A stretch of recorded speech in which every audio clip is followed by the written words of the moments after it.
Thank you, and I want to welcome everyone to our December 2nd meeting. And I would like to, as is the case lately, kind of shuffle a few things in the agenda if that's agreeable.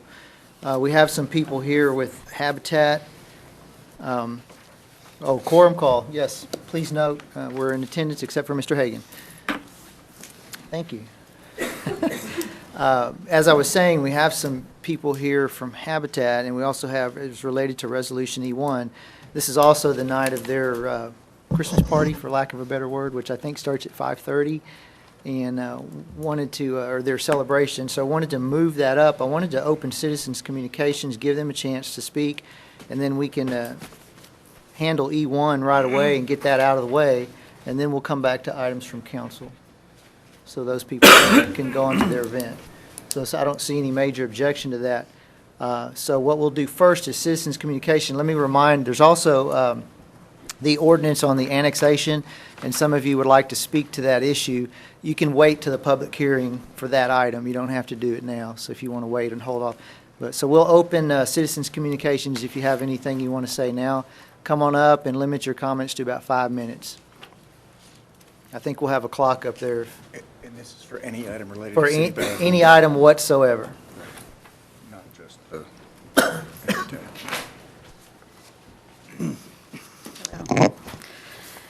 My name is Kim Pickens, and I'm the current president of the Victoria Area Homeless Coalition. And I just wanted to speak very briefly on the affordable housing.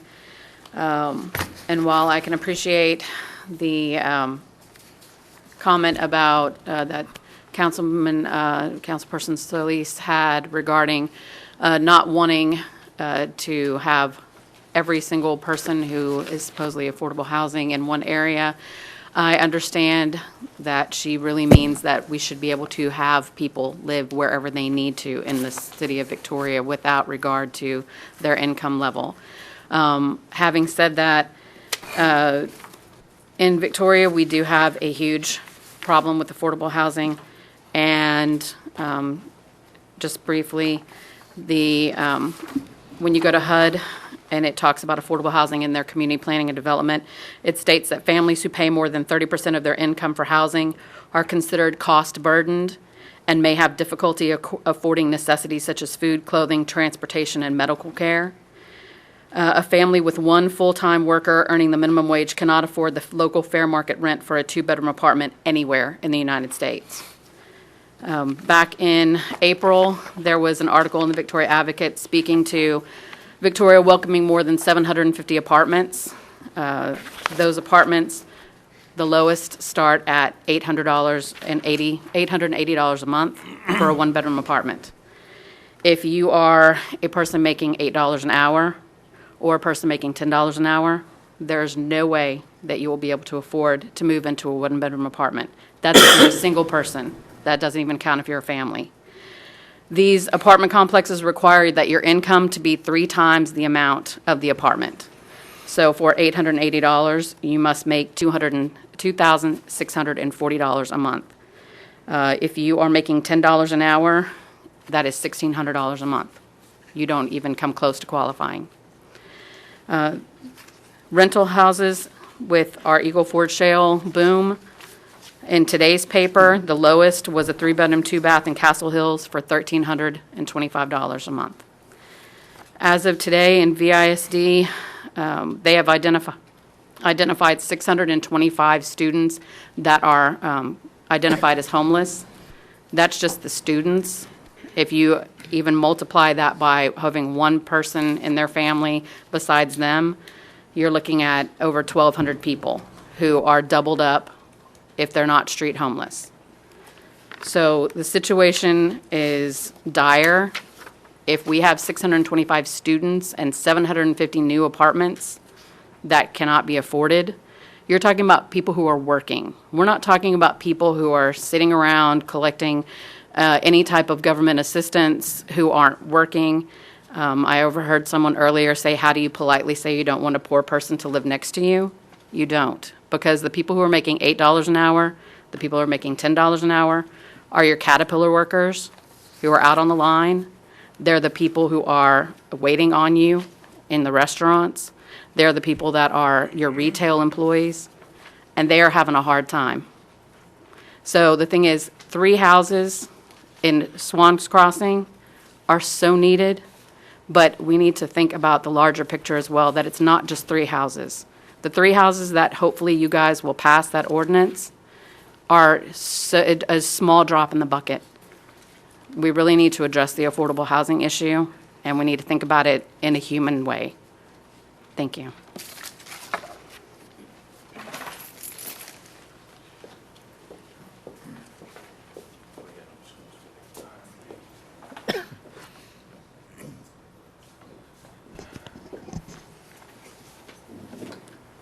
Good afternoon.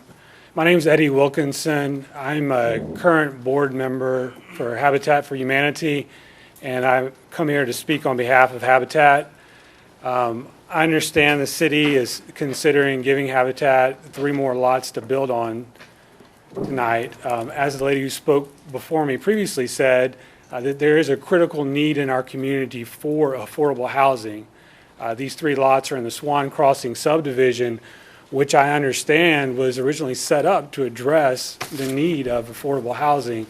I've asked around and talked to people and reviewed the comments from the prior meetings in an effort to try to find out why any members of the council oppose that. Why would that be opposed at this subdivision that was set up specifically to address a lack of affordable housing? Why would anyone not want to work with Habitat to address that need? Habitat is a good partner with the City of Victoria, and we have been for many years in the past. And we do a lot of things to make sure that the people we put in these houses are good citizens of our community. And I wanted to kind of talk about that with you to maybe allay any of your fears. First of all, Habitat families are not given their homes for free. These individuals are working, making approximately $20,000 a year for a family of 4, trying to survive. We go through a selection process for these families to make sure, one, that they can afford this home, that they have the financial means to do it. Then we go to their homes, we sit down, we interview them. One of the reasons I came to Habitat in the beginning was to be on what we call the Family Selection Committee. Some of you know me. I've been a criminal prosecutor for 8 years, so I have pretty good knowledge of those kind of people who you don't want to be your neighbor. And I'm one of the people that go out and I interview these people. I visit their homes. I talk to them. Habitat is currently going through a process where we're setting up to where we're going to do criminal background checks, sex offender registry checks on all those who are receiving Habitat homes. So I can't imagine why anyone wouldn't want a Habitat family as their neighbor, because not only do we screen them before we give them their homes, once they are in their homes, we assist them with making sure that they understand how to maintain their homes. We make sure that they're able to stay on top of their rent, stay on top of their maintenance. We support these families throughout so that they're good citizens of our community. And if anyone on the council has specific concerns about our Habitat families, please let us know, because we basically keep track of these people and make sure that they are good citizens. And if we're not choosing good people, let us know so we can address that. Me being a member of the Family Selection Committee, if I'm not doing my job and making sure we have good Habitat families, please let me know. And whatever the issue is with our families, please let us know. And I really thank the council for their past support. I look forward to future support. And Habitat for Humanity wants to continue working hard, building families, building homes for families, so that there's affordable housing for those who do have low incomes in Victoria. Thank you.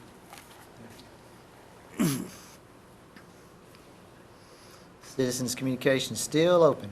Come on up.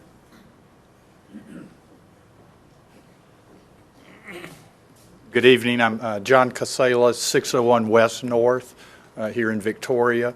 I'm here as a private citizen and a past board member of Habitat for Humanity. I wanted to just thank the council, the city of Victoria for partnering with Habitat in the past in several neighborhoods in the city, but Swan Crossing was a real unique opportunity for the city and Habitat to do something good here. Earlier, the city had planned to do affordable housing, and I think most people would agree that the project was not taking off like everyone had hoped, that we'd be able to sell out all those lots and have real nice homes for families that could not afford many of the other neighborhoods in town. Unfortunately, that neighborhood the city only sold a few lots initially, and then had the burden of maintaining all these empty lots in Swan Crossing with no development activity.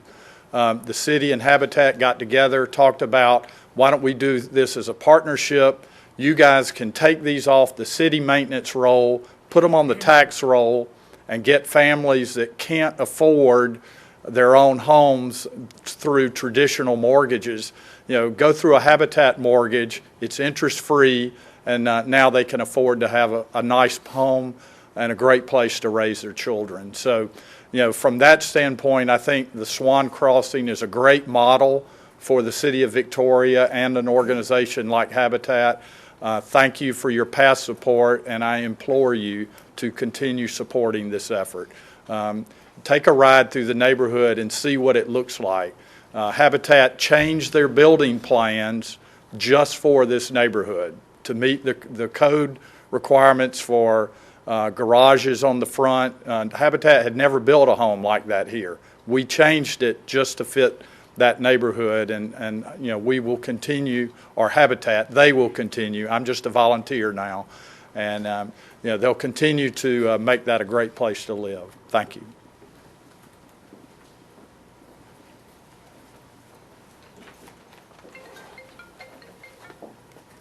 Hi, my name is Linda Costa. Thank you for this opportunity to come in. I am one of those people. I am a Habitat homeowner since July 31st of 1999. I have also worked with the Victoria County in the property tax division.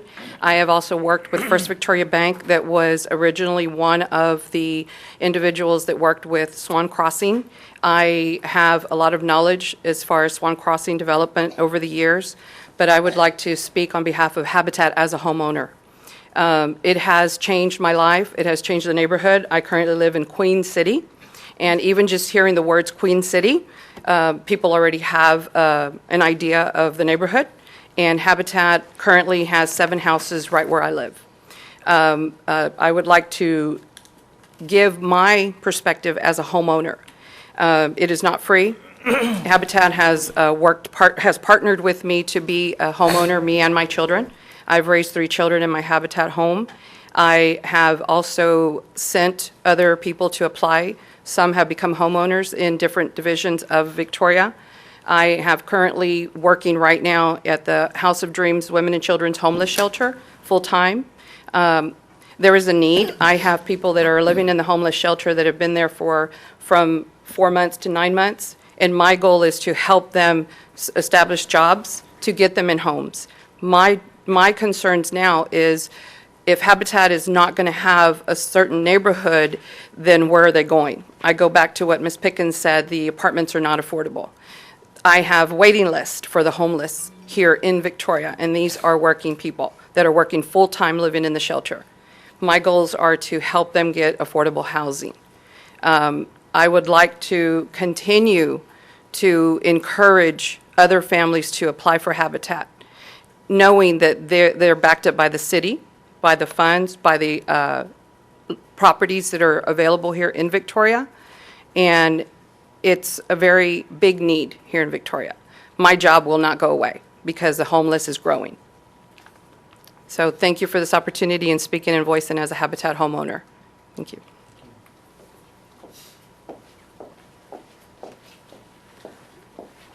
Hi, my name is Susanna Poor. I'm past president of Habitat for Humanity, and 302 Tampa Drive is my address. I'm a firm believer in what Habitat does. It's not a handout, it's a hand up. We're talking about hardworking families who are hoping for the dignity to give a home for their children. On the Family Selection Committee, I went into these homes, I saw these families, and the places that they were living in. There are some unbelievable situations where hardworking, what you would consider as a decent wage, these families can't afford a reasonable rent. And their rents are going up, and they're having to leave from apartment to apartment. Their children are having to leave their schools. They can't provide the stability that the hardworking class of our community deserve. I think it is our responsibility to provide this opportunity for these hardworking families to have a home. And I would encourage Councilwoman Solis and all of our community to embrace these members of our community who are contributing and being responsible citizens. There is simply not enough homes, affordable homes in this community. So please embrace them. We, as Habitat for Humanity, do an important job. We're going to vet your neighbors better than anybody else ever would. We go into their homes, we see the way that they're living, we see the way that they're contributing to their community, and we make sure that when we create a Habitat community, that the neighbors are taking care of each other, that they're honoring what they've been given and what they've earned, that they're taking care of their neighbors. So I would say, please encourage Habitat to come to your community, because it's some of the best neighbors you're going to be able to get. And this is the kind of thing that our entire country has been built on. My child and her best friend have had the benefit of having a home and a school that they know that they're going to be able to live in until they leave their home, and they're going to be able to graduate from their school. I think all hardworking families in our community deserve nothing less. So please consider this, Councilwoman Solis, and all of our community, that these are contributing members of our community.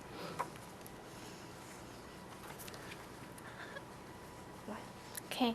My name is Janina Jrami.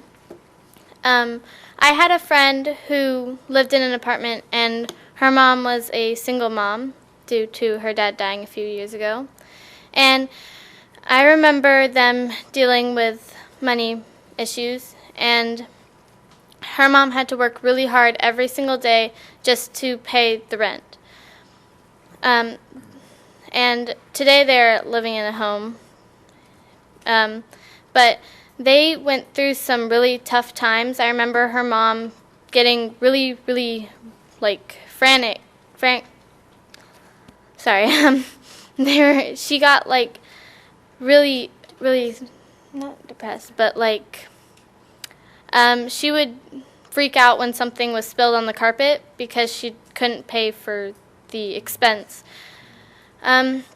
So I am pushing for affordable homes in Victoria today. Thank you. Thank you.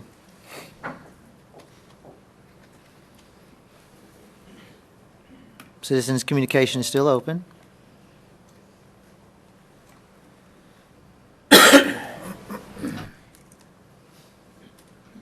Hi, I'm Jim Holm, and I've worked with many of you on a number of different issues and areas. Good to see you all. As you know, I came here in 2001, and I came with a salary at that point of $65,000 a year. And I could not find affordable housing for myself in the January hour when I came here. I did find finally an apartment that I could work with, and I stayed there. Now, you might think this is odd, but it is my understanding, and I just checked it against the factual basis, that last year, UHV faculty, new faculty, VC, new faculty, and VISD faculty could not find affordable housing. Now, we're not talking about people who are hypothetically at the lowest end. But we had teachers who said they wouldn't sign a contract because they couldn't find the housing. So it seems to me that on top of really working for those who need it, we need to keep a good idea in mind about what the cost of housing now is doing to strong businesses like the universities, like the school system. It's something needs done about it. Okay, thank you.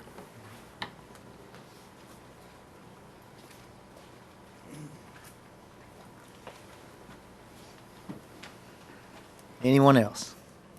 Still open? Seeing no one jump up, thank you for your comments, and we'll close citizens' communication, and we'll just move into the resolution E1. Item E1 is a resolution authorizing the city Council manager. communication. I was going to do it right after the resolution. Oh, the E1? Yes, ma'am. I mentioned that initially, because these guys, I think a lot of them need to go. Is that true? That's what I was told. So, Item E1 is a resolution authorizing the city manager to execute an agreement with Golden Crescent Habitat for Humanity to grant $22,500 in community development block grant funds and real property located at 3506, 3508, and 3509 Swan Drive, in exchange for their agreement to construct at least 3 single-family housing units on those properties, and then transfer ownership of those units to low-income households in accordance with the regulations of the U.S. Department of Housing and Urban Development, and declaring an effective date. Mr. Mayor, as a reminder, we already have a motion and a second on this item, so it is on the floor for debate. okay.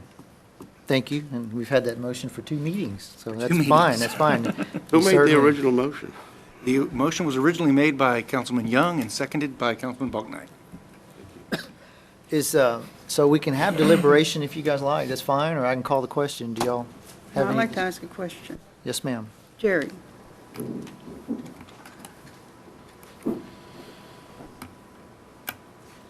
Yes, ma'am. okay, you said the city council is the one that sets the limit as to how many houses go in Swans Crossing for Habitat for Humanities, right?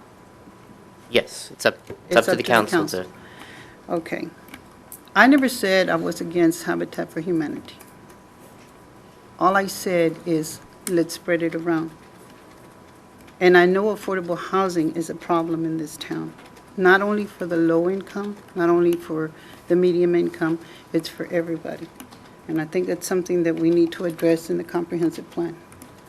Okay? I know a lot of subdivisions are coming up, but they're not affordable for the average person. That being said, I would like to put a cap of 20 houses, if that's agreeable with everybody, for Habitat. And then the city can either sell the other lots to developers or whatever. And I think that's a pretty reasonable offer, considering that, you know, I know that they want 3 today, and I know that they're going to ask for 7 more. Correct? Are you, Mrs. Solis, that wouldn't be for Jared to comment on. That's for y'all to discuss if y'all want to cap. Well, that's what I'm saying. I know that they want at least 10 more. So I would suggest that we cap it at 20. you If- making that as an amending motion? Please. I would like to amend it to cap, because I don't know what other time we can vote on it if we're not voting on giving out. I mean, it's not going to be something that you put separate on the agenda. You would have to bring it up during the time when they're asking for, You could put it separate on the agenda if you wish, or you can just, as they request properties, vote on them at that time too. Which is what we're doing now, right? Today. That's- right, And but that's that what we- doesn't and that's cap what it. we've done in That's the what I'm past. saying. It doesn't cap it at that time. Okay, so you have a motion amend. to amend, to cap it at a 20 of total. We And need go a ahead and give second- them the 3 today. Second to that. Okay, I don't see anybody seconding that motion.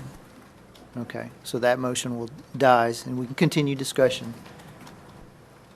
So we can bring it up again and put it on the agenda? If, in a future meeting, if you'd like to raise that topic to set a limit, you can. I would ask that at that future meeting, we get a consensus of at least 4 council members to put it on a future agenda.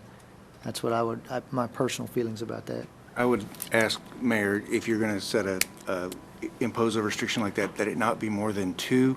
We don't want to get into issues where council members have to talk to each other and create a quorum to decide whether or not to put something on the agenda that can create an open. No, I would ask that during a meeting, we just make that decision. I see what you mean. Thank Yeah. you. So save that thought. If you would like to bring that up next 2 weeks from now or next year in January, you can. I'm just saying, I would like to see 4 of us agree to that. So that's all. Could I suggest putting it under items from council with Ms. Solis's name beside it then in the topic, and y'all can have that discussion? Sure. Do you want to do it at the next meeting? You want to wait? Fine. Would that be That's fine. okay, Ms. Solis? Okay, Mr. Halpaska. I believe Ms. Solis's main concern was clustering of too many units of the same type. However, in my district, within a stone's throw of my shop, I have 3 rent-subsidized apartment complexes. And they're somewhat clustered together. I don't see there's much difference. They cluster together apartment complexes. Who knows why? I'm not an apartment developer. But I do know that affordable land, it's one of the reasons you can get affordable housing. It is a portion of what the house cost, a simple mathematical concern. And this is where we can offer affordable land for affordable housing. I would agree with that. I'm not really opposed to spreading them around. It's just economics. You know, a lot in my neighborhood, you'd have to put 6 houses on to make them affordable. They're just not affordable there. So it's just economics. That's all. And Swan Crossing is the most economical place now. So anyway, but we'll put that under items from council, and we'll deal with the cap as a separate issue and discuss that. So we have a motion, we have a second on E1. Mayor, I had one observation and I heard a few of the speakers mention it in qualifying their inhabitants for these homes. And my emphasis would be to maintain that compliance throughout the existence of those folks living there, that in some cases this may be their first opportunity to own a home, and with that comes responsibilities not only to their personal property and their home, but also their neighbors.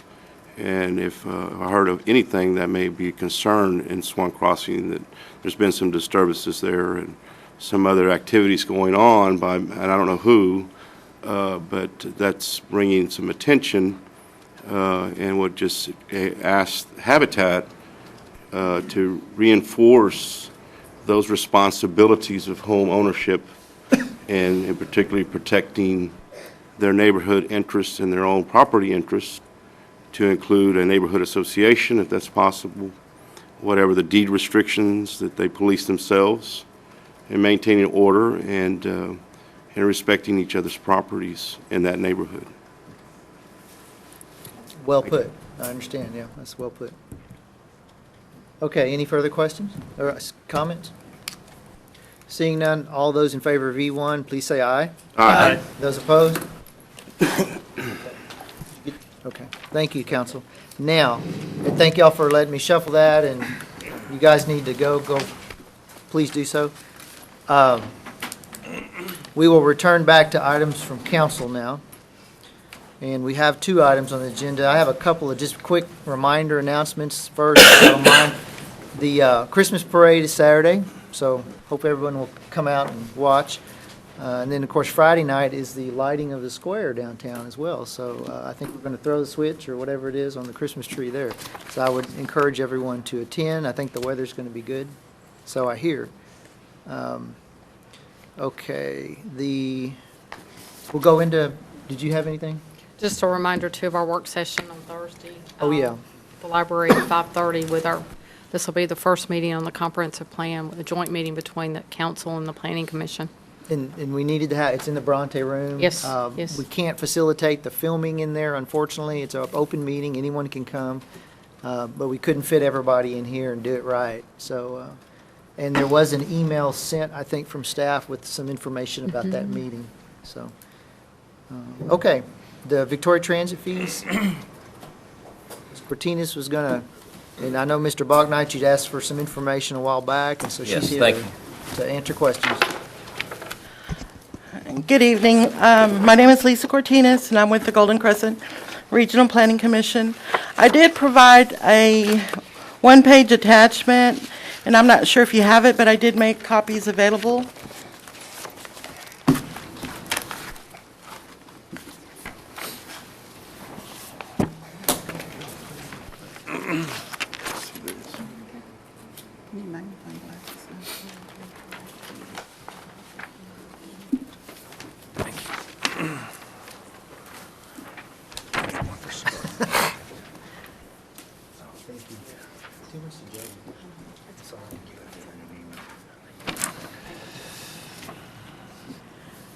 I did go back to 2011 to give you some historical data of where we are as far as our operating budget and the participation the city puts in based on the different fiscal years. I went back to 2011 and also provided you information on what it's costing us to provide a trip.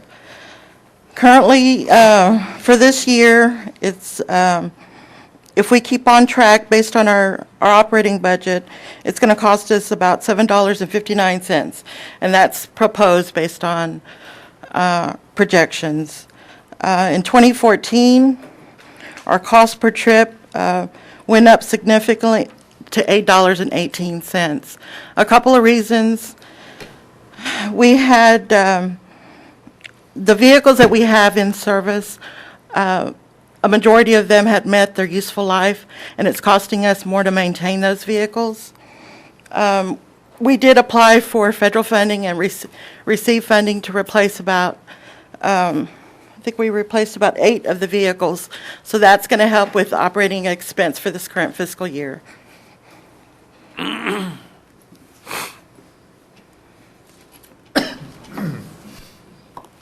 I also provided you some information on what the average cost per trip for urbanized areas in Texas were.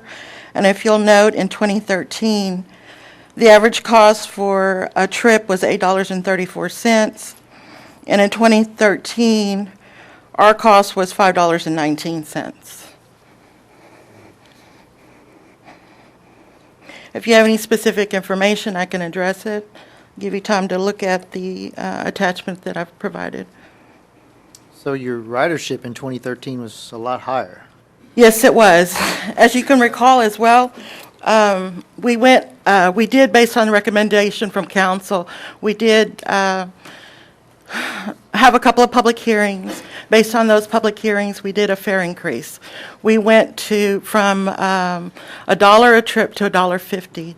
And so, of course, with that increase, we had a loss in ridership, but it's slowly building up. In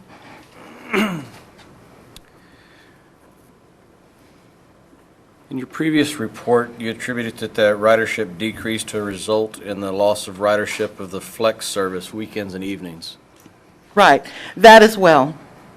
It's a result of our flex service. Like you said, operating evening and weekends, we did lose some ridership there. But looking at the current statistics, that's up as well. When we implemented that fare increase, it not only applied to our regular day service, but it applied to our weekend and evening service as well. So the weekend and evenings, the flex service, what was that ridership loss attributed to that? Well, you just said before that it was only because of the fare increase, but on this other document, we have the other. No, but when we went back to look at where exactly where we lost ridership at, specifically in the trips, it was weekend and evening services. Okay, so it wasn't mainly attributable to the fare increase? The majority of it was on the flex, but on the fixed, it did have, some of the loss of ridership was based on the increase in fares. Do y'all have a targeted percentage for the fares as a percentage of the budget? It seems to bounce around quite a bit. It doesn't look like in your budgeting process that you have a set percentage that you set your fares on? No, we don't. Our fares typically run from 6 to 8% of our budget. So that's not a factor in considering your budget? No.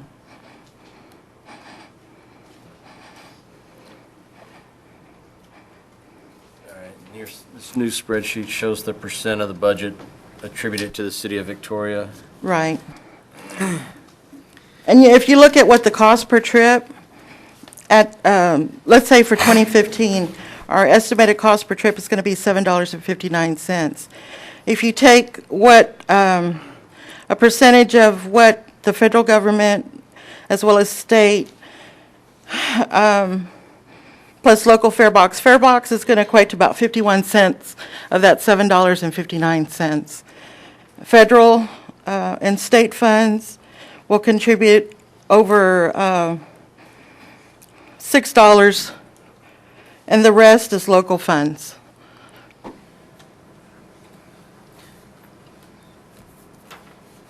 So your ridership levels that you're projecting are still going to be less than they were in 2012, right? Yes. 326. But your budget has gone up by $700,000? What's that coming from? I know increase in maintenance costs, increase in fuel costs. The three highest 2012? The three highest expenses for our program are salaries.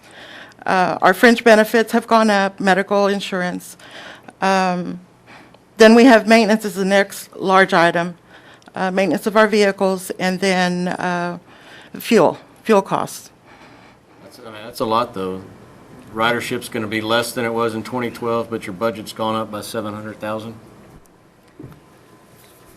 It's kind of troubling for me. Mr. Baltnight? Yes.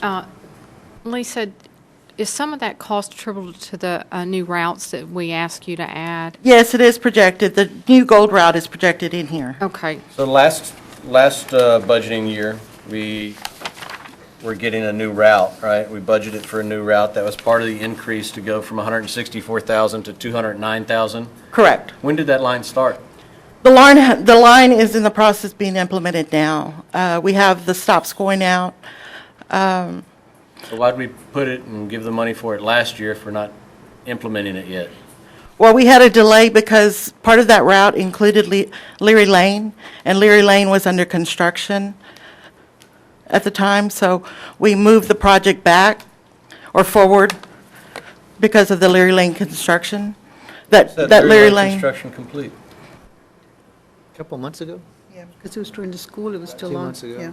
They tried to do it in the summer, I know. So they started right when school got out, and then it went on into the first few months of school. So September, October, I think. So what'd you do with that money for that route then? The money is still reserved for that service. Okay. So in theory, we could cut back this year because we already gave the money for that route? But we also had an increase in maintenance costs as well, so.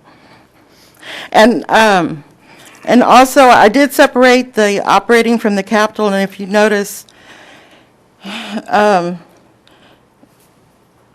vehicle replacements that we've all received basically 100% funding, looking at separate grants and stuff that we've applied for. So none of that has come out of the city budget. The operating part. That's very good. Okay, you have another question? No, I'll interrupt. But I'll wait for you. We had this put into our read file, the Choose My Ride. Could you explain that program to me? And Yes. How's the voucher work? Okay, this program, the federal government came up with this. It's called the Enhanced Program for Seniors and People with Disabilities. It's a separate federal grant program.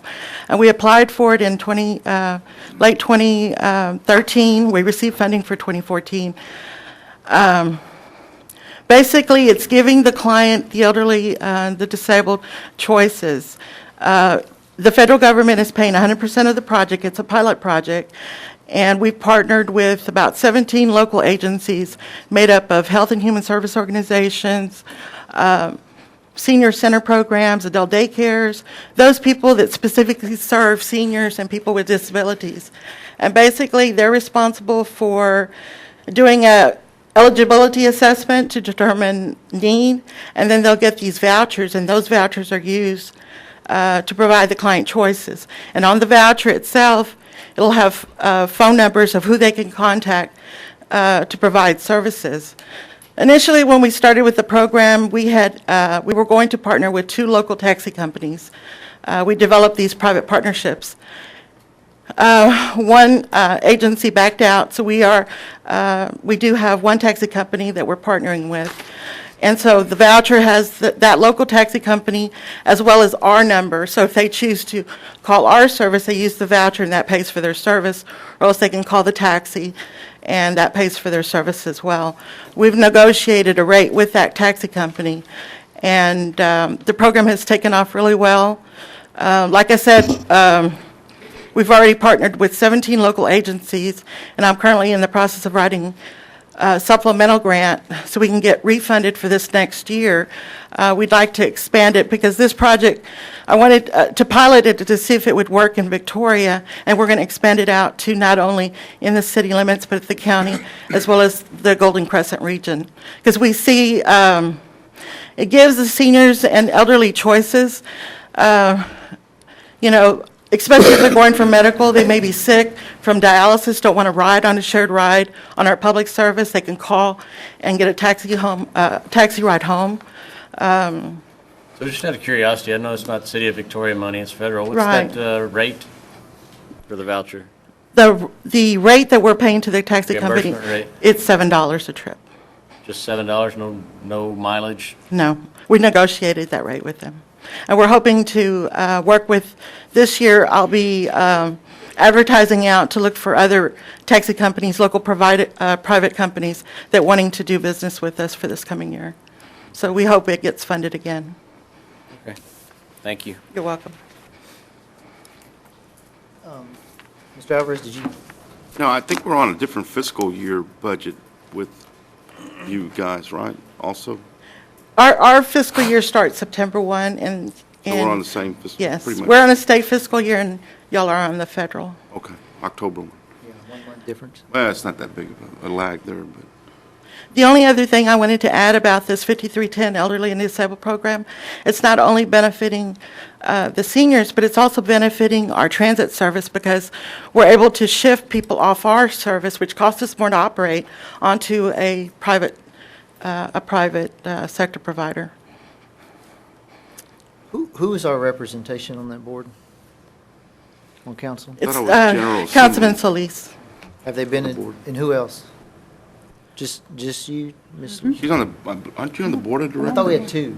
Yeah, I'm on General Assembly. Oh, so you 2, okay. Have they been attending? Yes.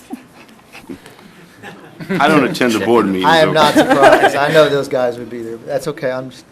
Is our, and someone remember, I remember back when we started this, is our participation mandatory? And I don't want to, I'm not putting Thomas on the spot. Does anybody know that? The transit system? No, our participation financially. I seem to remember that to have this, it required local participation. Actually, this service is your service.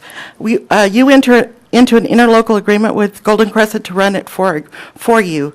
At any time, you can choose to, it's your service. You don't have to. The reason why we developed this partnership back in '97 when we first started this was because Golden Crescent was already providing services. We were doing our rural services, and it was cost efficient to kind of bring these two services together. We had the background, the experience, and it just made sense. And I think that's probably why our costs are so low, because we do manage the services together as one. I just can't remember the initial logic behind starting the system in town. I really, to be honest, I don't know if anybody does, but it's a matter. Gilbert, do you want to make a comment? You grin, you reach for the microphone. Okay, that's okay. That's not really germane to I'm sorry? It was years ago, Councilman, one individual started this whole program initiative a long time ago, over Okay. 10, 15 years So it ago. was a council-led initiative to participate. I remember the discussions and the amounts and how it was, well, I won't beat a dead horse all the time. Go ahead, Mr. Halpaz. I see a percentage of funding from the state, from the federal, from the city, from Golden Crescent, RPC, Golden Crescent Workforce, and program income. I don't see any help from the county. Does the county contribute in any manner? No, they do not. Have you ever asked them? Do you know? I've gone to them, to Commissioners Court before with our rural service, and mainly they've funded us for capital projects, like vehicle replacements. Good question. We often forget about those guys, don't we? Well, just quickly, I think y'all are doing a fabulous job. Thank you. I appreciate the work that the transit provides, the effort and the jobs and moving people around in this community. It's part of, I think, contributes to the economy very much so, and helps folks get to work, go to the doctor, shopping, and so forth. So thank you. Thank you. Thank you for being here. Sorry we put you off a few That's times okay. here, but we appreciate your Thank you. Y'all have a good evening. your flexibility. Okay. Next, we have the Plan 2035 Advisory Committee discussion. Everyone has a handout. I seem to keep misplacing, oh, here it is. Looks like this. Y'all, I know Mr. Bucknight wasn't here last week. I didn't bring mine this week. Oh, that's okay. We need to resolve a couple of blanks in there. Namely, each council member gets to make an appointment. So, Josie, did you have Yes. someone in mind? And then Jeff. Ms. Elise, what did you? It's Jose Luis Nunez. Jose? Jose Luis Nunez. N-U-N-E-Z. Okay, we're going to get that. I recognize that name. N-U-N-E-Z? Okay. Mr. Bucknight, did you? Yes, Mr. Jason Elder. Okay. So this is the, they will meet for about 6 times over an 18-month period, I believe. And I don't know, I don't think the meetings will be terribly long. That's not Probably their not. intention. Mm-mm. So, okay. Now, we also originally had discussed having 2 council members as part of this, and no one volunteered. Ms. Elise did previously, so she's already on here, and no one volunteered last week. We don't have to have another council member. We can, Ms. Elise can represent us just fine if y'all want to do that. I did suggest we volunteer the 2 absent council members, and I thought that was an excellent idea. That's why I showed up this time. All those in favor of David Hagan, say aye. Yeah. But does anyone else want to do it? If not, we can just scratch that spot. You know, big groups are difficult at times. Okay. No one's, I'm sorry, Mayor, may I ask Yes, who sir. were the other members from the council members? is it not on there? That's my list that I compiled this week after I heard from people. I can go through the names if you wish. Oh, I'll read them all. Okay. No, okay, I didn't realize they weren't on yours. Okay, so, Now, I heard from 5 of the council members, had not heard from so other you're, 2. I understand Chris Rivera. Yes. Right, and then Jose Nunez. And then we have Jason Elder from District 3, Jeff Williams from District 4, which is David, James Weirden from District 5, and then Dennis Chaka from District 6, and then I picked Keith Williams from my spot. And then, of course, Councilmember Solis, and from the Library Board, Liz Morganroth, I think she's here, okay. And Sales Tax Board, Louis Knight, Parks Commission, Mark Hinojosa, Planning Commission, John Hayek, and Greg Spears. Those are the 2 officers there on planning. And then from the previous committee, Victor Marshall. And we'll update this, and can you email that out to everybody? Who was District 6 again? Chaka? Dennis Chaka. Dennis Chaka, C-A-K-A. Now, also, we do need to each submit a list for the focus groups, which is a single meeting of 1 hour, I believe. There will be multiple focus groups, but staff is asking for 10, 15 names each. Okay, and so be thinking about that. Do you need that by this Thursday? We were hoping to have it by Friday. We'd like to get those invites out by next week because those meetings are, will start January the 12th. And with it being the holiday season, we want to make sure people get it on their calendars, so. So you said 10 to 15 people from each council person? Yes. Okay. And it would be helpful if you have contact information for that person, if you would list that also. I would imagine it'd be very helpful. Instead of having to look up phone numbers, and emails probably would be really good. I think Julie would appreciate Do you want them specifically from our district? No, sir. No, sir. So just emails and phone numbers? Yes. Names. As much as you can get. Yeah. But citizens of Victoria. Yes. County? Yes, City? citizens of Victoria. Just city or county? I think city, personally. like to stay within the city since it's a plan for the city, so. Okay, is everyone clear on that? I have to get used to calling it Plan 2035. Call And it. just as a reminder, the names that you submit, they'll all get invitations to attend, and they'll get to pick whatever time and day they want to attend the focus group. So there's not any trying to get certain people into certain time slots. They'll choose that. We're looking for a really good cross-section of the community. Okay. Anything else under items from council? I have one. This past weekend during the holidays, there was an accident on the corner of Ben Wilson and Rio Grande. It looked like a pretty bad one. The lighting in that corner is awful. You have a lot of college kids that cross over to Walgreens, Wendy's, and the Dairy Queen. I was at the intersection of Navarro and Rio Grande last night, and I noticed that they have 4 lights in that corner, and they're bright lights. And when I got to the intersection of Ben Wilson and Rio Grande, there's 2 lights there, but they're so dim. And sometimes these kids wear dark clothes, and you can't see them crossing that street. So, I think maybe we need to look at putting some lighting there, because those kids I are... know we looked at that recently after we had the pedestrian Right, accident there, uh-huh. and I don't, I don't know that we reached resolution. Okay. But we were aware of it Yeah. and working on this additional lighting there. but thank you for bringing that up. We did after that. Okay, yeah, because it is pretty dim right in there. Can y'all bring something back on once you find out? Be glad to. Okay. Anything else under items from council? Seems like I had something else, but I can't remember, so I won't hold us up. We'll move into our ordinances with public hearings.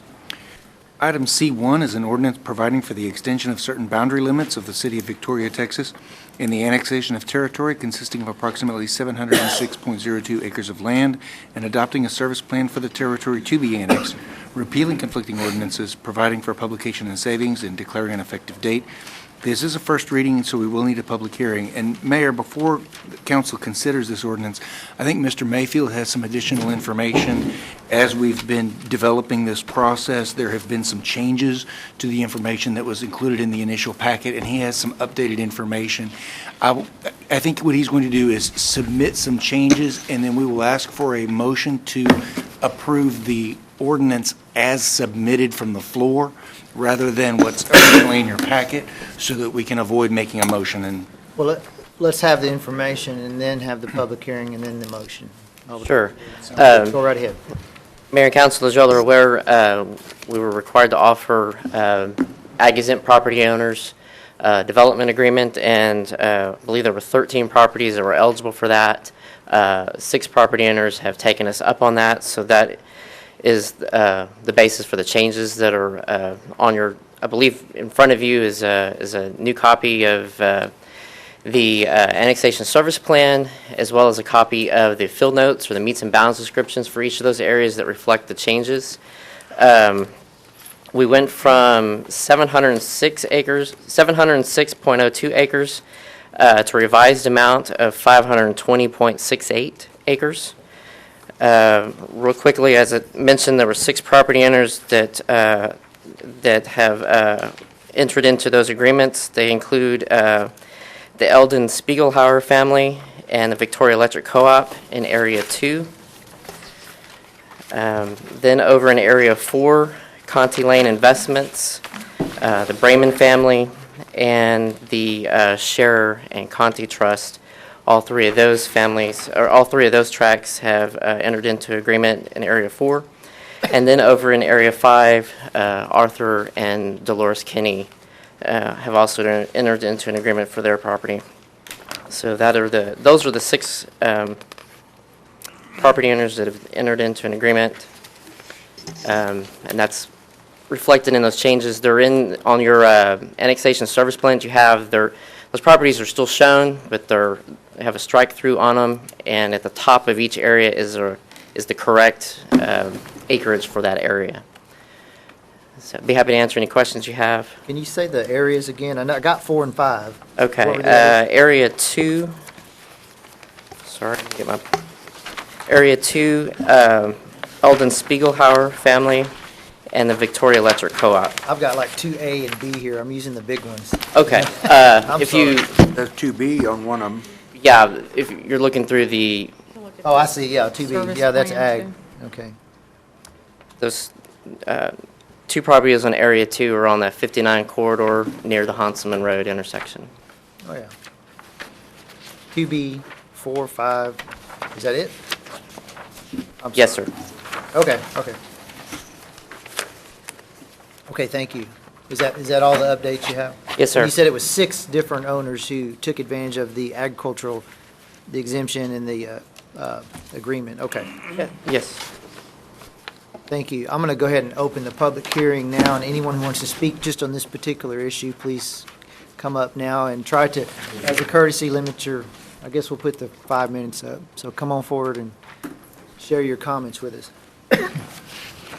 Okay, my name is Robert Bozart. I'm in the Section 5, 2745 Millette Drive. We have, I have some property there across from Mr. Kenny. He has always raised cattle there, and he got an ag exemption.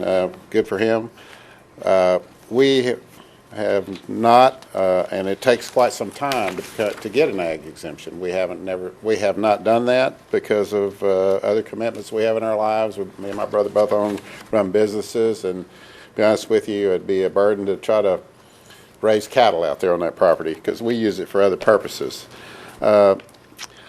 I am asking the city council to exempt us from being annexed into the city. We're willing to sign a development agreement saying that if we were to ever develop that property, you can certainly take us in. But I don't see that it's economically feasible or cost-effective to try to develop that property because of telephone equipment we have there, which creates problems getting utilities.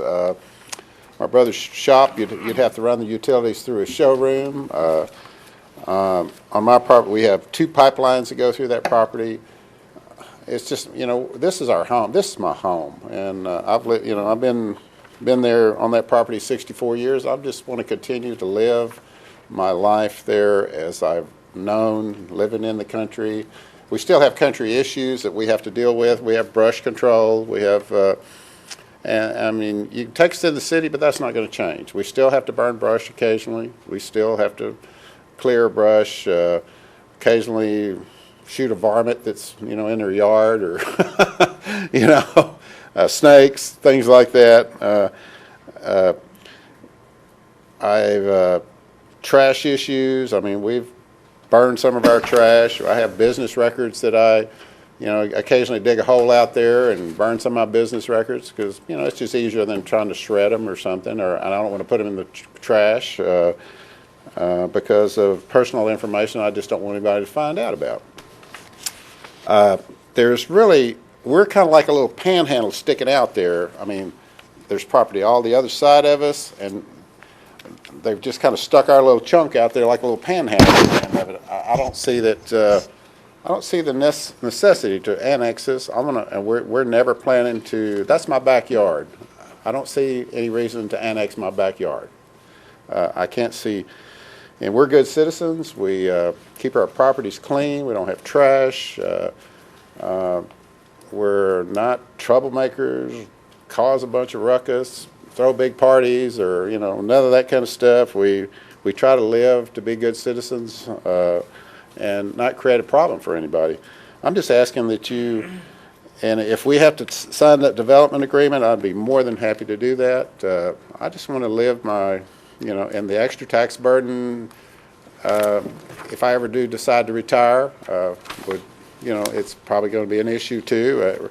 Right now, it's, of course, it's always a concern, and I've worked a long time and very hard to create a place so when I get old, I could retire and enjoy my golden years, and I'd like to see it continue to be as I've always known it.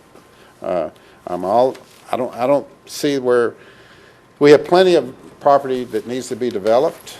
There's a huge tract next to us that's been for sale for quite some time all the way around us. The reason they can't develop it because it's not real cost effective because of those pipeline issues. It takes so much land away from, and I guess maybe how much money he wants for it too. That's probably an issue too. So, but anyway, and I can see a lot of people that are developing subdivisions outside the city because of that.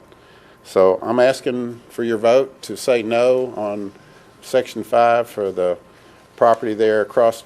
There's only 2 properties in Section 5. That's Mr. Kinney and the Bozart property across the street. So I'm asking for your vote to say, give us a break. We don't really need to be in the city. We don't need utilities.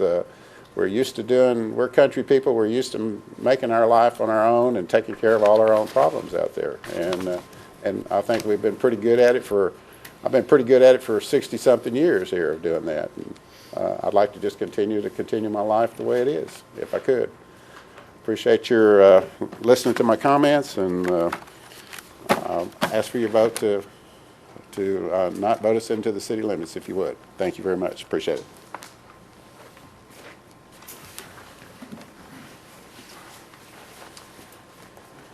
I'm David Bozart, Chris Roberts' brother, and I'm willing to sign the agreement as well, and pretty much what he had to say is about the way I feel as well. So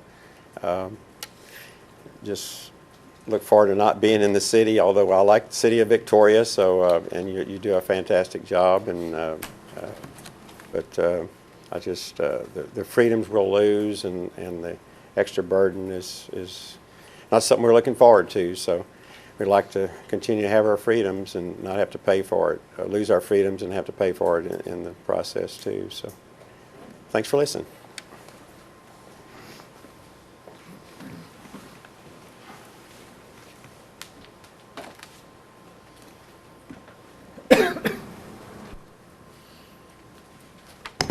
Travis Fromme, 1405 North Main, Victoria. Coming before the council to also express my my concerns about annexation of our property on Hill Road. Again, I'm representing Zarsky Lumber in this matter. I understand there will be no services other than a little bit of fire protection and an occasional drive-by by a police officer that we would gain from this annexation. This property is at the very tip, or the triangle that's created by U.S. Or Highway 59 and 59 business, and there's not going to be a lot of development in that area.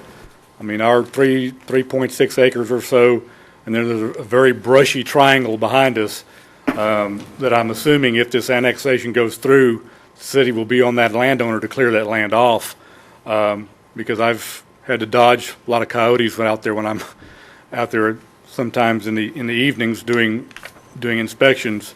I've had animals run out and run between my legs. Not very good thing to happen. But our property is not going to be, our value increased at all, because the city cannot bring water to us and cannot bring sewer to us. I've already got water. I've already got a sewer system. It will gain us nothing by being in the city, other than additional taxes and an additional code enforcement, which I spoke to the last time at this meeting. I'm asking the council to vote no in Area 1. I don't see any way this property, it's all commercial property. You're not going to put a house anywhere near that. Someone may want to tear something down and put a truck stop in that area, but there's a lot of other places in Victoria to do that. So again, I'm asking for a vote of no in Area 1, simply because it does not make sense for us as a landowner to have our property in the city of Victoria. Thank you. Thank you. I'd like to, if I understood him correctly, fire service is provided in the county as well as in the city, just for clarification, so. Yeah, it's a countywide department. The public will understand we're doing it in the county right now. Thank you. Public hearing still open on this one issue. Anyone else? Seeing no one, seeing no one, we'll close the public hearing. And of course, we will have a second and third reading combined at our next meeting, and there will be a public hearing attached to that. Is it? It is not posted for public hearing, but it can be if you'd like. Or they can make comments at the general opening. That's right. Citizens communication, so. Okay, and we were presented with information which changed what we're voting on somewhat based upon what's changed. We need a motion. We need a motion to approve the ordinance with the submitted changes by Mr. Mayfield.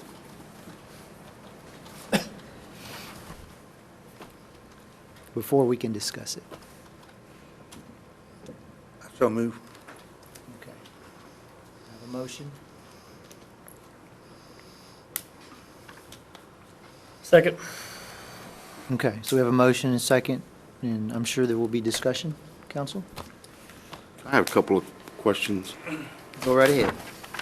Did we get any written protests, Jared? I know I'd asked you earlier, but just for the record, No, sir, we did not. no written protests? No written protests. Have we determined how many county road miles we're going to be annexing? And any maintenance costs associated with those road miles? No, sir, we have not. But there are some? There are a few small pieces of roadway, small sections. Not all of it has frontage on different roads, but. But it's just not hard a to lot. determine what may maybe be state and what may be county road and what may be just little bitty paths. I'm not sure. Yeah. For example, the Area 5, the Millette Drive in front of the Beaux-Arts property, there's, a couple hundred feet or so, 300 feet of Millette Drive that would come into the city as a good example of one. Well, and Perhaps I can answer that, because it did come up likely at the MPO meeting, last one. On A1 or 1A, Skytop Road would then be a city responsibility as opposed to a county responsibility.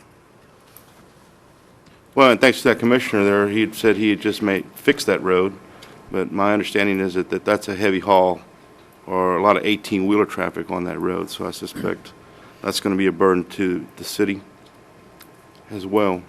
Yes. Going forward. And then, of course, Hill Road, I suspect that some of that, since it's not in the city, will now be in the city. That's correct. Right? Okay. That came up as a question from Commissioner Ives at the MPO. Would then the city take over responsibility if this were annexed of basically Hill Road and Skytop Road? I'm sure he hopes it would, so. And he was very happy He's that he aware got of off it. his hands. Right. Well, he said he fixed it for us, so. There's nothing stopping him from doing that now either, so. I have some questions, Mr. Mayfield. For Area 1A, where, I have numerous maps here, where are utilities? Which Area 1, I don't have the same triangle. set of maps. Area 1A is at the Skytop area. Yes. Utilities are in Hill Road at 59, and then there's a line that runs at Business 59 that serves the safety. Was that the old Safety Steel site out CMC? there? CMC, yes, sir. Steel fabricators? Okay.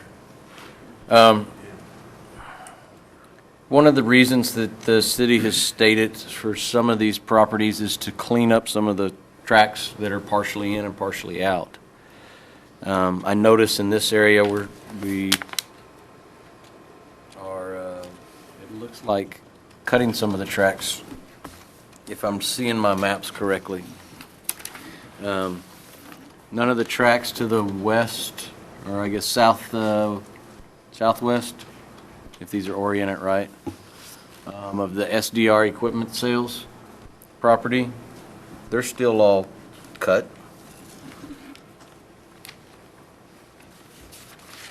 What is the effect of that one? Do you need a map? Well, I'm just trying to follow the logic for some of these and saying,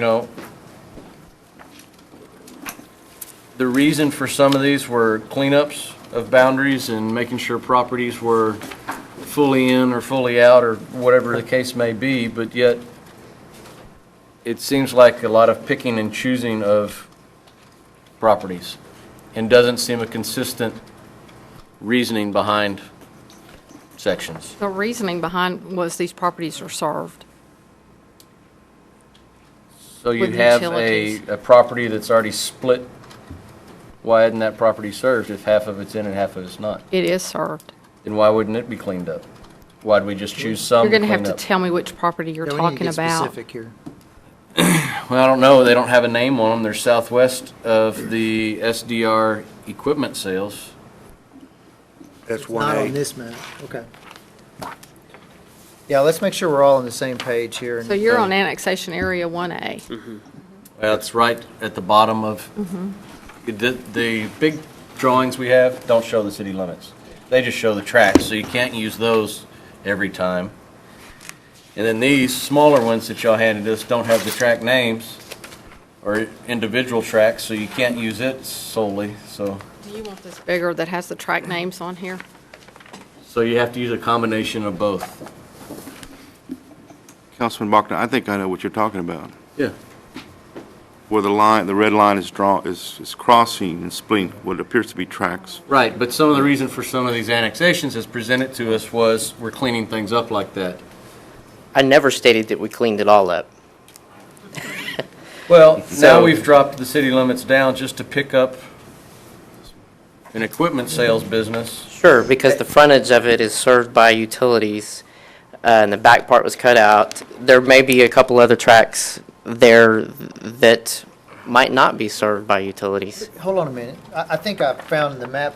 Which one exactly? Because I know there's the SBR, Yeah, that's the one. These little that, tracks which, right here. which is on here. You're talking about the two So tracks that let's are address to one the track, so left. SBR. So these little tracks right here, right?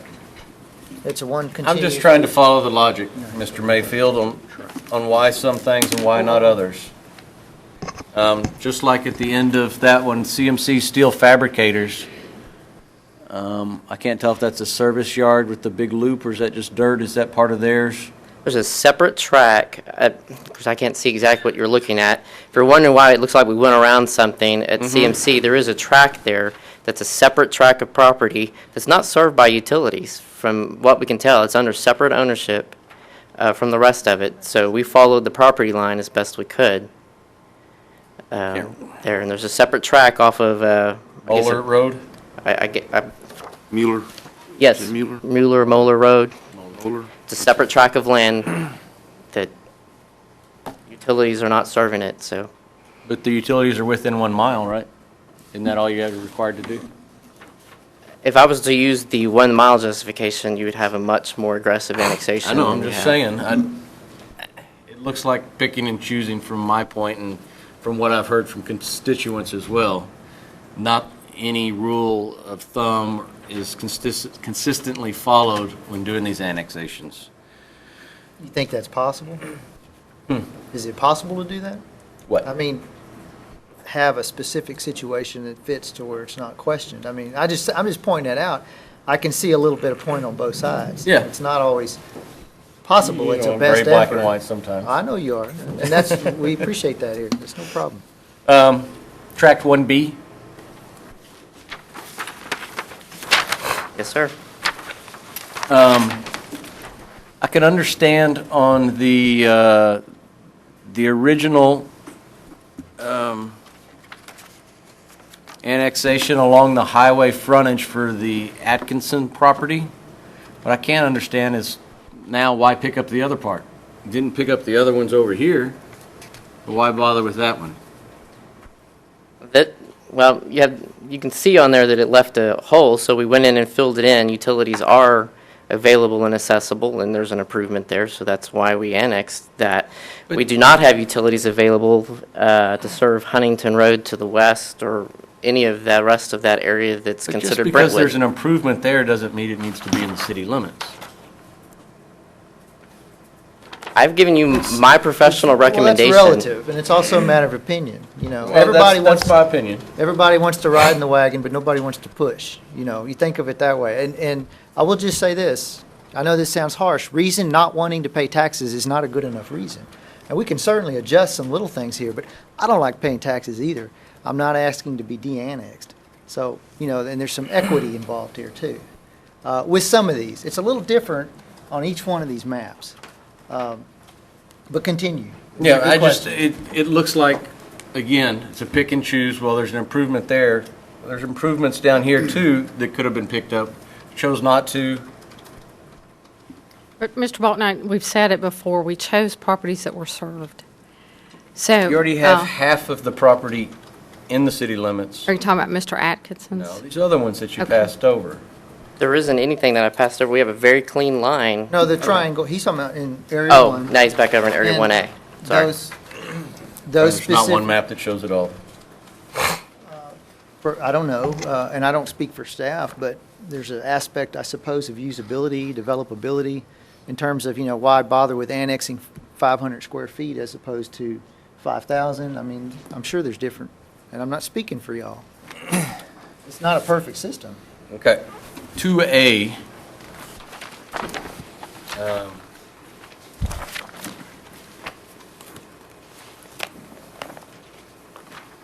I have this right. We'd spoken probably a year ago. We talked about services in this area and said that it was difficult in this area to provide services, water and sewer. I think we had specifically talked about those two businesses that are next to the Searchkey Production Incorporated. Sorry, go ahead. The two businesses that front on 87? Mm-hmm. Yes, sir. Of course, the small annexation that we're taking in, those are the backs of property that are already served off of 59. In order to serve the two properties that you're alluding to on US 87, utilities need to be brought in from underneath 59 down 87. Okay. Quite a distance. Okay. So I was making sure. I was thinking the same way, but that's the back end of those kind of three tracks. Yes, sir. Okay. In 2B, is that close to that VEDC property? I don't have You the wanna map, answer and that? I assume it's on Boat Road. John, I'm sorry, Jeff, Yeah. I'm blind over here. I gave my maps to Okay, hold on. the, and Is that the Spiegelhauer property? it's going to be, It's over here. I was just thinking that was why we were pushing back that way. Again, following the property line. Yeah, but I'm thinking that's why we're pushing back that way? To go towards that? Or what's the reasoning for these areas? There's a parcel that was split that served off 59, so I propose to take in the rest of it.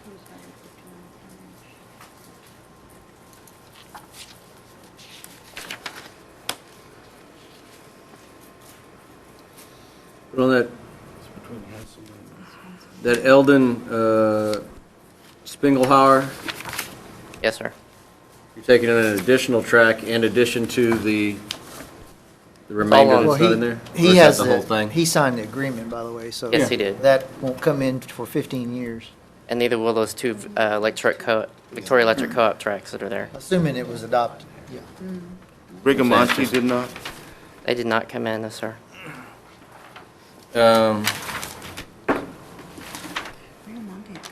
Is the Hanselman in 2C, which is also the annexation area 2, is that also served off of Highway 59? Because that's a whole different tract behind the existing ones.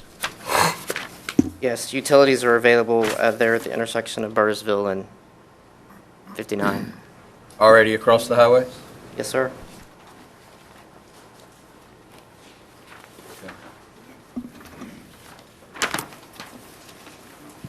Annexation area number 3.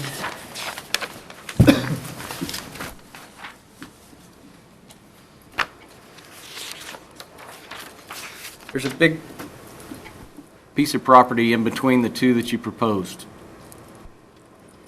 They're not. Is that a utility issue? Yes, sir.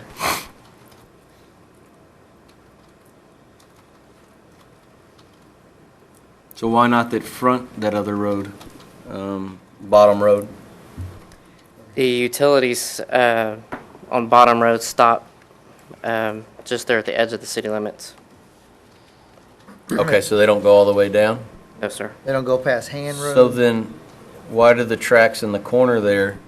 There's some utilities in 59, and the Adams DeWalt Adams track is another track that's split. The County of Victoria tracks will never be developed. Those were bought with FEMA flood buyout money. So I just squared it off following the road and following the railroad track there at Han Road. So we can't provide services to them? We can. There's no reason to. It'll never develop. It was bought with FEMA. They don't touch, the services are on 59, that Adam DeWalt Adams. The Adam DeWalt track does, Yeah. further up near Laurent.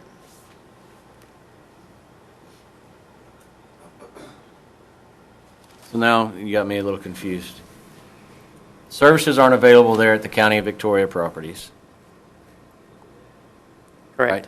They don't go down Bottom Road.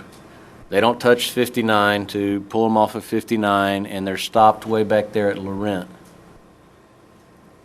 The County of Victoria property will never, we don't have to take it in. I just squared it off. Well, It that- will never develop. It can't develop. They're not allowed to sell it because of a FEMA restriction on the land. That probably goes more towards the contiguous, it's the discussion about maintaining. I mean, at some point in the future, that's not going to be an island. It's going to have to be added in. The effect of it is negligible. They don't pay any taxes. They don't pay any taxes. So go ahead and just add it in. I mean, that's Exactly. probably why I think when I saw that, do it now, do it later, it has no effect. Yeah. Other than the fact that we do need to be contiguous. We can't leapfrog. Right. Okay. But So- that's all floodplain to the other side, and that never can be developed, so you're not going to go that way anyway towards the river. Doubtful. I don't know. I don't know what the future holds. Never say never. Yeah. See, 4A, that was the one that got ag exempt, right? Yes, sir, all except for the storage facility. I didn't have any questions on 4B.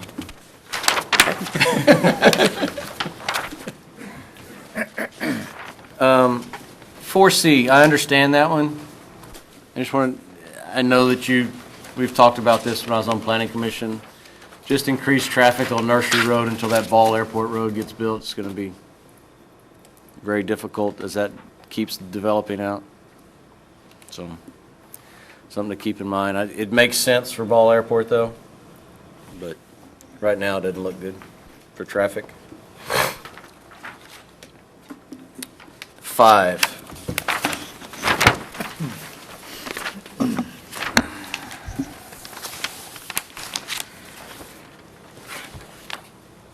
The Bozark property. I understand Kenny because it fits in with that whole development over there. And I look at the Bozark property and I follow their argument on developability. And I don't see it as being it's going to get swallowed up sometime. It will get surrounded and have to be swallowed up. But it doesn't stop in any contiguous issues as we go out that way. So I don't understand why now. It's going to happen, and I believe the Bozark brothers do realize it will happen if growth continues out that way, but I don't know why it's imperative that it gets done now. Just for discussion's sake, the comments about the pipelines it's just all relative to developability, the price. There's a pipeline next to my house in Country Club, you know that, because you live in that neighborhood too. So it's just all relative. Eventually it will. It just makes it cheaper because it takes, as you well know, part of that land off. It'll have to be just like through Woodway, there's a large right-of-way for those utility transmission Right. lines. So It can happen, but I just don't see, it doesn't stop contiguous growth. I agree. That can still happen. There's no impediment to development. I don't see the need for that one. And I 6 and number 7, I didn't have any comments or questions. So, with Make all it one the, big amendment, or what'd you do? well, I think that I don't have it firmly in an amendment yet, but I'm going to propose an amendment. I wanted to see, can it be amended by tracts? Can it be amended by annexation areas? What's the proper legal term, legal way to do it? Any The way answer I is want? yes. If you want to, okay. however you want to make an amendment, we can accommodate that. Okay. And essentially what we will do is if you'd like to make your amendment in a way, in a manner that's clear enough for us to understand exactly what you're intending to do, we will make sure that at the second and third reading, we will bring back clearly written documents that reflect any amendments that pass tonight. Mr. Balknight, if you're going to, I would suggest if you're going to amend, why not just go by area and tell us which property you wish to amend out? I think that would probably be a lot easier to follow, because I'm assuming you're going to take the whole piece and not tell us to amend 2/3 of it or a third of it. And So- especially for the benefit of council, so we know. The sooner we have that information, the more I think we can all look at it and digest it, so. Okay. So take the maps, mark them up. Would it be helpful to have a map that showed the water lines and service? That would be something for future reference. I don't know, if you want a map before the next meeting, I suppose we could do that. So we could throw all these maps out and be on the same page, but show the water lines and sewer lines. Unless he. These are extremely helpful. I often sit in bad lighting and can't see some of the smaller ones. And the smaller ones had the city limit lines on them, and that helped. It does. Because you can't tell, like one was already encircled, so it made sense that, but you can't pick some of those up. Would you rather I craft the amendment now or second and third reading? We would prefer you do it tonight Okay. because we'll have the correct meets and bounds for the second and third reading. So if you know which properties you wish to amend out, that would be. So do you want to step through this, so we're all on the same map and mark the maps as you go No, along? I think if. Well, is if there you any would other use- discussion while I'm working? Well, it'd be maybe? easier if he would use these, this Yeah. service plan instead of the maps. If we're discussing, we would want you to listen, we wouldn't want you to. I can, I'm I just, can do that. I know you can. If we wanted to add to his, if he doesn't pull out the ones that, can we add to his amendment? Yes, Okay.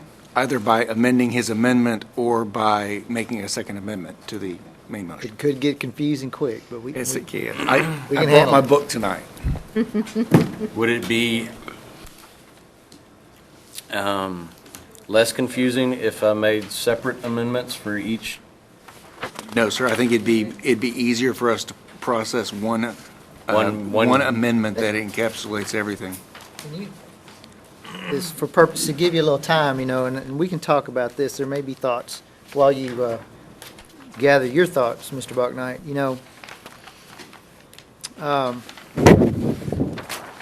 annexation can always be, it's a sensitive issue, and, it can be sensationalized. I do not think it has this time.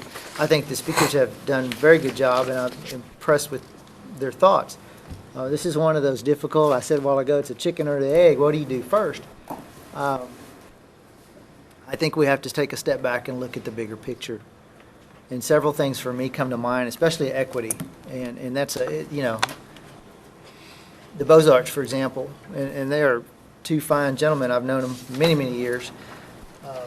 They've had the good fortune of being in the city, for the most part. For 30 years, they've been 2 minutes away from the mall, biggest shopping area in town. And within a year, they'll be about 90 seconds from a fire station. So, to me, that's in town. And I understand, I prefer to look at that as having a lot of good years of not having to contribute to the property tax base of the city. They, of course, do sales tax, and they shop in town and whatnot. And there's a school across the street. And I know, Mr. Beaux-Art, you've got bullet holes in your building. We don't know the source of that. That concerns me, things like that. There's a reason why we extend that ETJ out and we slowly do this. I don't think you'll lose a lot of freedoms. Can you burn a big brush pile? Well, no. You know, none of us in the city can. You can still garden, you can still do a lot of things and operate your business and run the motorcycles and four-wheelers. I don't see any issue there. And it looks like you're going to have some houses directly across the street here in a few years, if they're not there now. So it's just things to think about. Again, you know, it may turn out that we don't annex that. I don't know. Mr. Bucknight can propose the amendment. It's difficult. You make exceptions for some people, you don't for other people. And I don't see us as being overly aggressive. We're fairly passive when it comes to annexation. And staff can correct me if I'm wrong, we can annex up to 10% a year.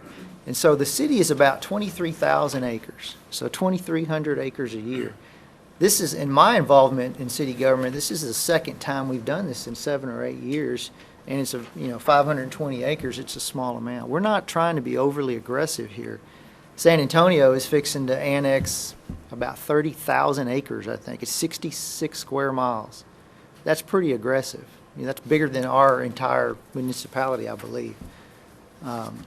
That's aggressive to me. So I think staff is sensitive to it. I understand the logic of the difficulty of trying to draw those lines. You know, I think you did the best you could. There's always room for criticism, though. And council, I'll stop while Mr. Bucknight is working. Any further, Mr. Halapowski? I guess my concern is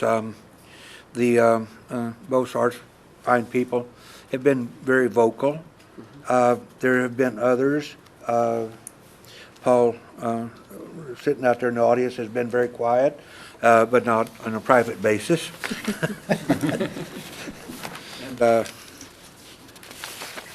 let's see what he's. Got a map number? 1B, Paul Atkinson. And, he's visited with me a number of times, and he hasn't been as vocal. We're going to leave Atkinson in, but bring Bosarts out. Then it appears that we're picking and choosing by who makes the best case or speaks the most. And I'm not sure we're following a logic issue. If we start carving and divvying, we will have more. It's got to have some sort of fairness to it. If we're being unfair, then we're being unfair across the board. I kind of look at it as more of an issue of how we're going to grasp this thing and handle it. Whether that, I'm trying to deal with a fairness issue here. Well, then, okay, we let this one out, then we let that one out. Well, none of them want to be in there, really. Then we go back to the drawing board? Well, I'm trying to can I grasp make a a hold of this. comment? Please, go right ahead. Okay. I don't think the amendment is any different than the development agreement. They got to choose to stay out for another 15 years. So just because they had an ag exemption, that qualified them. So why not the other people? All they're asking is for a few years. And that's a valid point. well, the For state instance, in law Mr. requires- Atkinson's case, he doesn't have an ag exemption, and so he would not be able to sign one of those agreements. I understand. That's why I'm saying the amendment would provide him that ability to be able to get out if State law requires that we offer the ag exemption, so we don't have a choice in that. So we were required, as the city manager said, required to offer that, and they availed them of that, which is perfectly Well, logical. I understand, but what I'm saying is, these other people don't have that way of getting out, The only way was for them to talk to us and call us and, come and talk to us in person. And, maybe the other people don't have the time to come out because people work. People in the country, they don't, they have a lot of work. So I don't think it's not because they didn't want to come. But I'm just saying that, it's just something that they can use.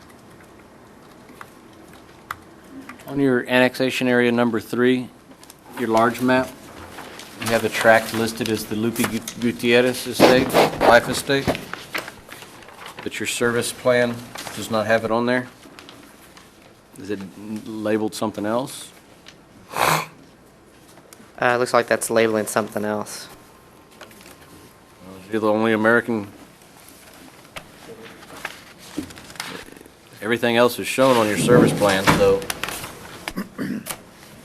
You got the County of Victoria, American Tower, and Adams Robinson. I'm not sure which property that is, but we're not proposing to take them in. So, I see that they're labeled on there, but so they're not, that Lupe Gutierrez Life Estate's not, no, sir, I don't have them listed on the service plan. And that's the prevailing document, is the service plan. Yes. okay. Not the map. The maps were provided because they were requested by council to, so y'all could see physically where they were.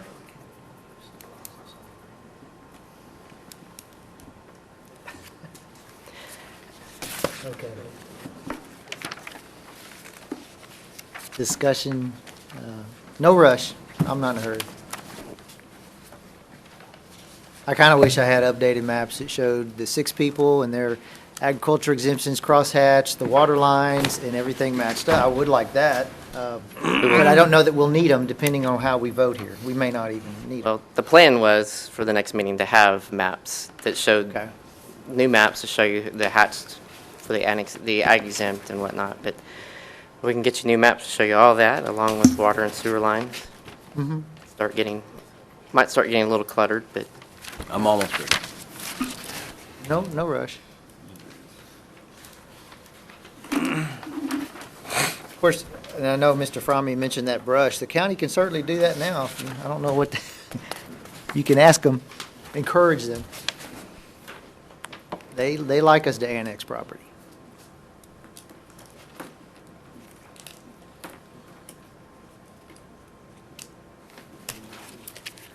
Okay, I believe I'm ready.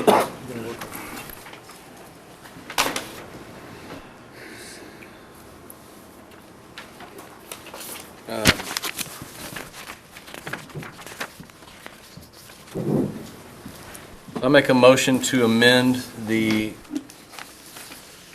item, what is that? Z1, thank you. To scratch off the annexation service plan in Area 1, PID number 38953, owned by Paul Atkinson, 38798, owned by Zarsky Lumber, 38799, owned by Donald Counts and Catherine O'Connor. In Area 3, You were counting 1A and 1B together? owned by the Service by the Annexation Plan. Okay. Yeah, get on there. And it's sure. all 1, 2, or 3. It's confusing, very confusing. Oh, nothing on 3. Did you skip 2? Yes, skip 2, skip 3, Skip 4? 5. PID number 84402, Robert and Francis Bosart. PID number 28496, David Bozart. PID number 28497, Robert and David Bozart. PID number 28498, David Bozart. PID number 28499, David Bozart.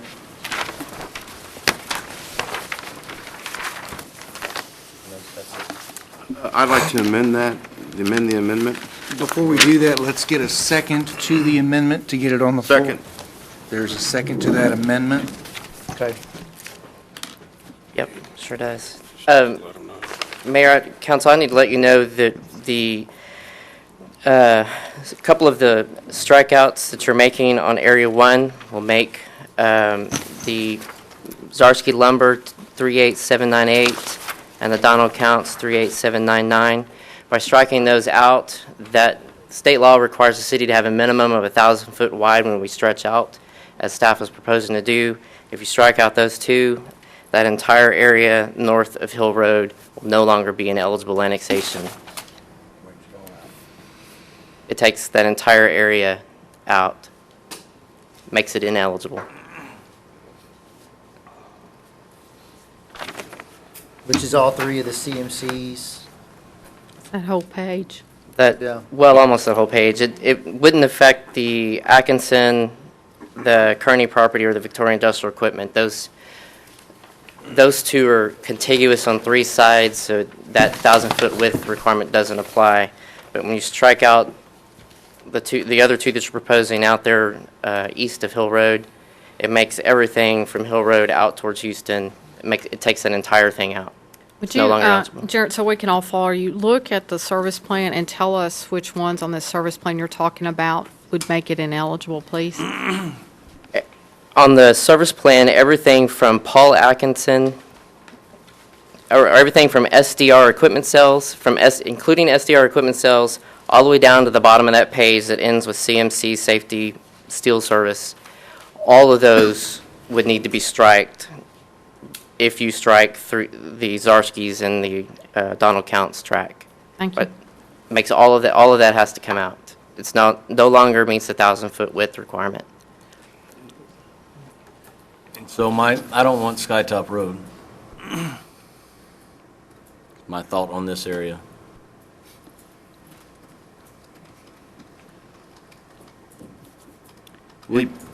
Sorry, Councilman Markino, any particular reason why you chose the Donald Counts and Catherine O'Connor property? I just didn't want Skytop Road. You want Skytop, okay. I can agree with you on that. I mean, is there another way to draw the line on the, where it's Skytop Yeah. Road's not taken in? Don't, What, across the street from Zarski, what is that business there on the corner? Y'all know? I see a yard there. I guess it doesn't really matter. The trucking yard of Why- some sort. Why, no, not on the other side of 59. I know who that is. Why would they be in the city and the Zarski not? How do you differentiate that? I mean, just, why should one have to? I don't want Skytop Road, Mayor. Well, you would get a Christmas card from Commissioner Ives. Yeah. give one now. I just don't, I know, I just don't see that. a while ago, the word burden was used. I look at it as responsibility, but you know what I mean? It just. Yeah. It's not that. It's the Skytop Road that was brought up. We can't fix what we have right now. Mr. Ives just recently repaved it, so I'm not sure without looking at or. To what standard? I don't I haven't know. been out there either. When we do it, and it has to be redone, is it gonna be to that standard? No. It's not gonna be what he could have just topped it. Yeah, I don't know what he did. Well, that at least begs back the question I asked earlier. We don't know the miles involved in this annexation, and we don't know the cost and the maintenance of those miles, whatever condition they're in. I haven't driven any of these roads proposing this annexation to even determine just casually what condition or what kind of road they are. Why haven't you driven? Well, I think we'd expect I staff haven't to give either. us a better answer Well- than we don't have an answer for the cost and maintenance of the upkeep of these roads that we're annexing. We can debate that for a while if you like. It is a difficult decision. I mean, you've got to think about the long-term future. I mean, back to why does the taxpayer across the street from Zarski have to pay and Zarski doesn't? I'm sorry. I mean, it's a fair question, right? Well, the line's gonna be somewhere. Yeah, that's right. And so it looks like on that comment that, are we jumping out to grab CMC steel for some particular reason besides they're being served? Staff looked at it basically what the mayor looked at it. Why is the line where it is? There's developed property right out here. Why are they not in?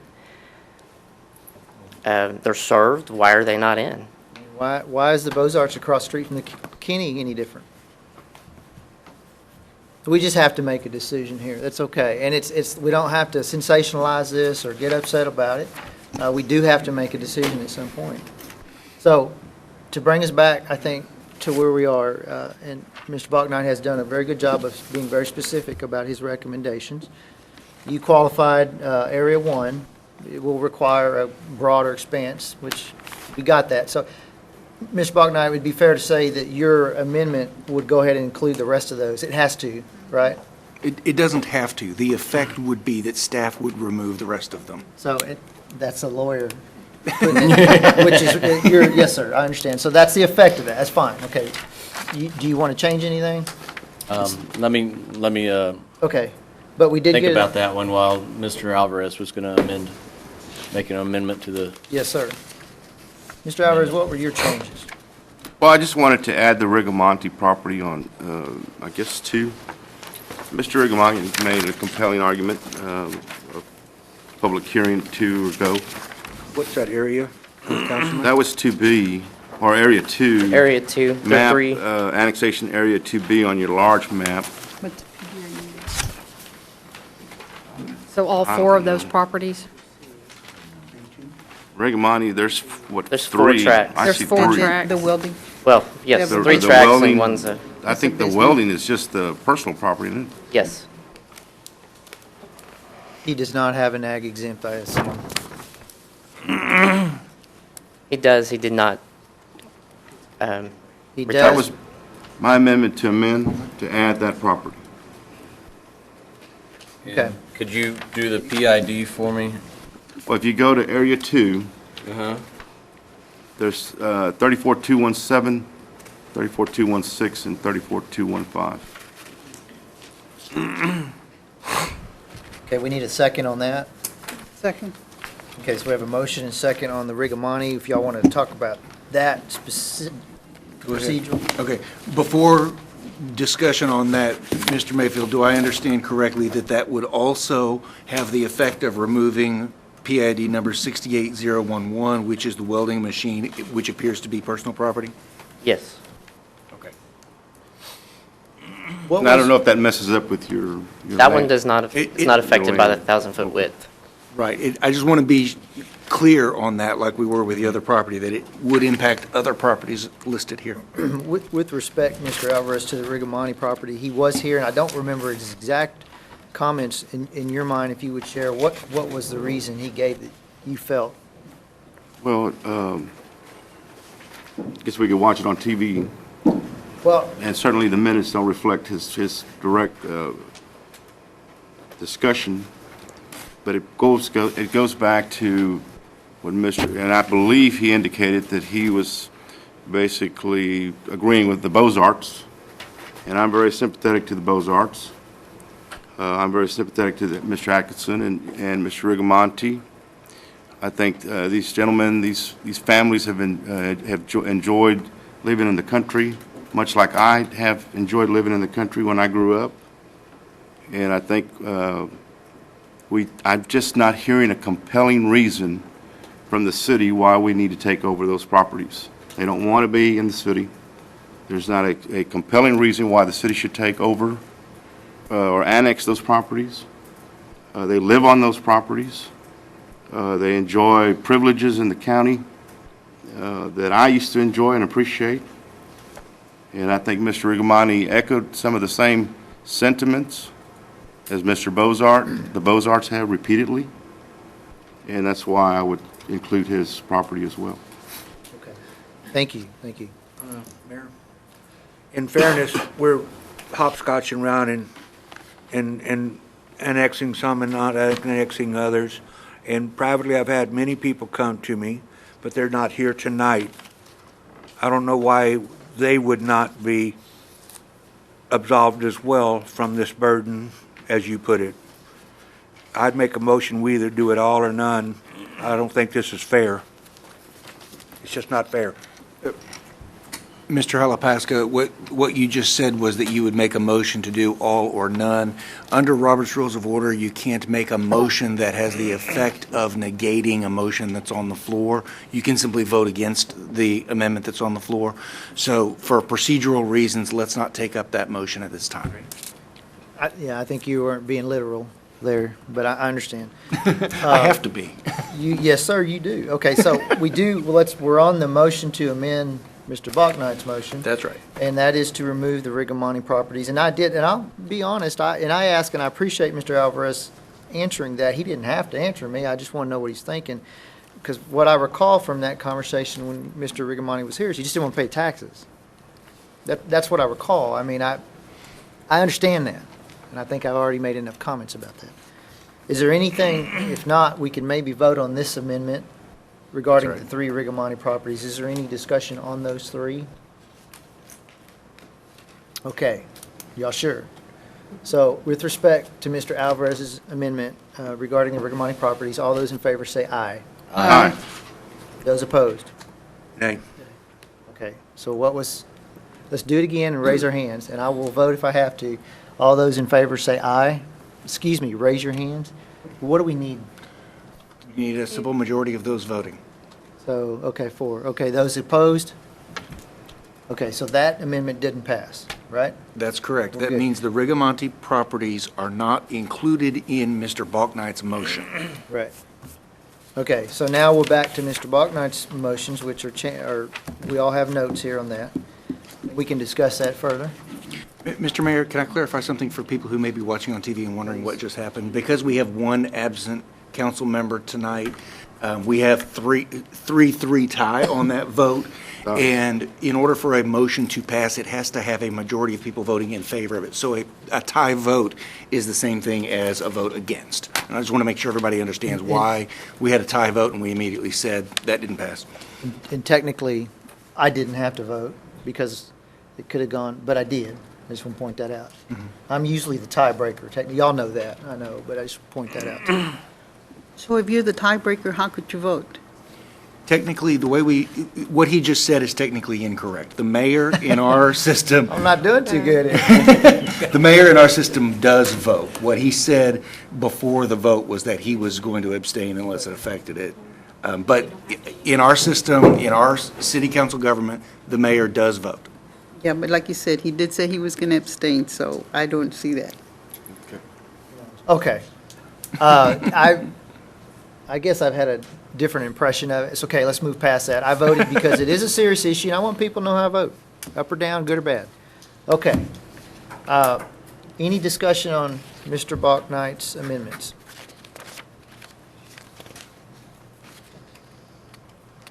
Okay.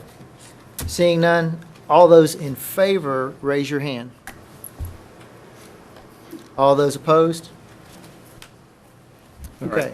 Likewise, a tie vote fails, so that amendment fails, which takes us back to the ordinance as proposed by Mr. Mayfield tonight. And let me say this, there's another reading of this, okay? That's correct. There's another chance to do this. So if the property owners want to call us and talk to us, whatever the case, that's fine. We do not have a public hearing on the next one?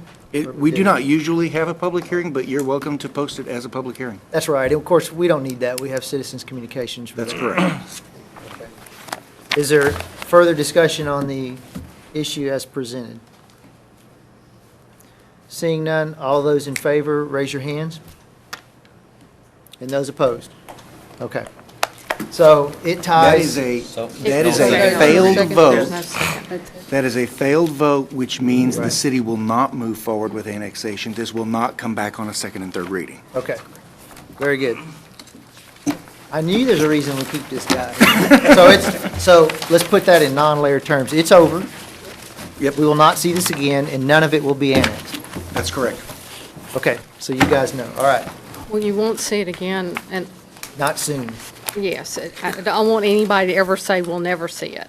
Well, right, So- I understand. And I want to thank council, good deliberation, it's the way it's supposed to work, and I want to thank the Beaux-Arts and everyone else who spoke. We appreciate that, so. May I make a statement? Mr. Alvarez said that we didn't give compelling arguments. I do want to remind everybody, we did do a presentation as to the reasons why it's not, and y'all's job is to determine, it's our job to bring forth our recommendations, what we believe is needed. It's your job to make that decision. So when we gave that presentation, that was what we were presenting as arguments to do annexation. Thank you, City Manager, and they weren't compelling enough for me. Yes, sir, I understand that. I didn't want people to believe we didn't do anything, no. Looks like I don't need to make my motion. No, you don't. No, you don't. Very good. Okay. Again, thank y'all. So where are we at? C2? C2 is an ordinance amending Chapter 24 of the Victoria City Code of Ordinances relating to fees to increase fees charged to the public for police escorts for oversized loads and funeral processions, repealing conflicting parts of existing ordinances, providing for codification and savings, and declaring an effective date. This is a first reading, so it is posted for public hearing. Let's go ahead and open the public hearing on C2 if anyone would like to come up and speak on this specific issue. Okay, seeing none, we'll close that public hearing, and I'll entertain a motion. Make a motion, we adopt C2. I'll second. A motion and a second on C2. Discussion, or Chief, did you have any input, or are you just there to answer questions? Here to answer questions, Mayor. Okay. I would like to make one comment for the public, though, is this is in regard to funeral escorts, and the city does not have a requirement for anyone to have an escort during a funeral. I know I've talked to people in the public, and it's confusing. They believe we require that, and we do not. My question is, why wasn't this presented at budget time? Because we have some things we don't get done during the budget process. So we made the budget and said that we were okay with the $70, or I'm sorry, We did. 60, $60. yeah, and then the budget works with it, and I can't support it. I don't, I'm not a fan of fee increases midstream, so.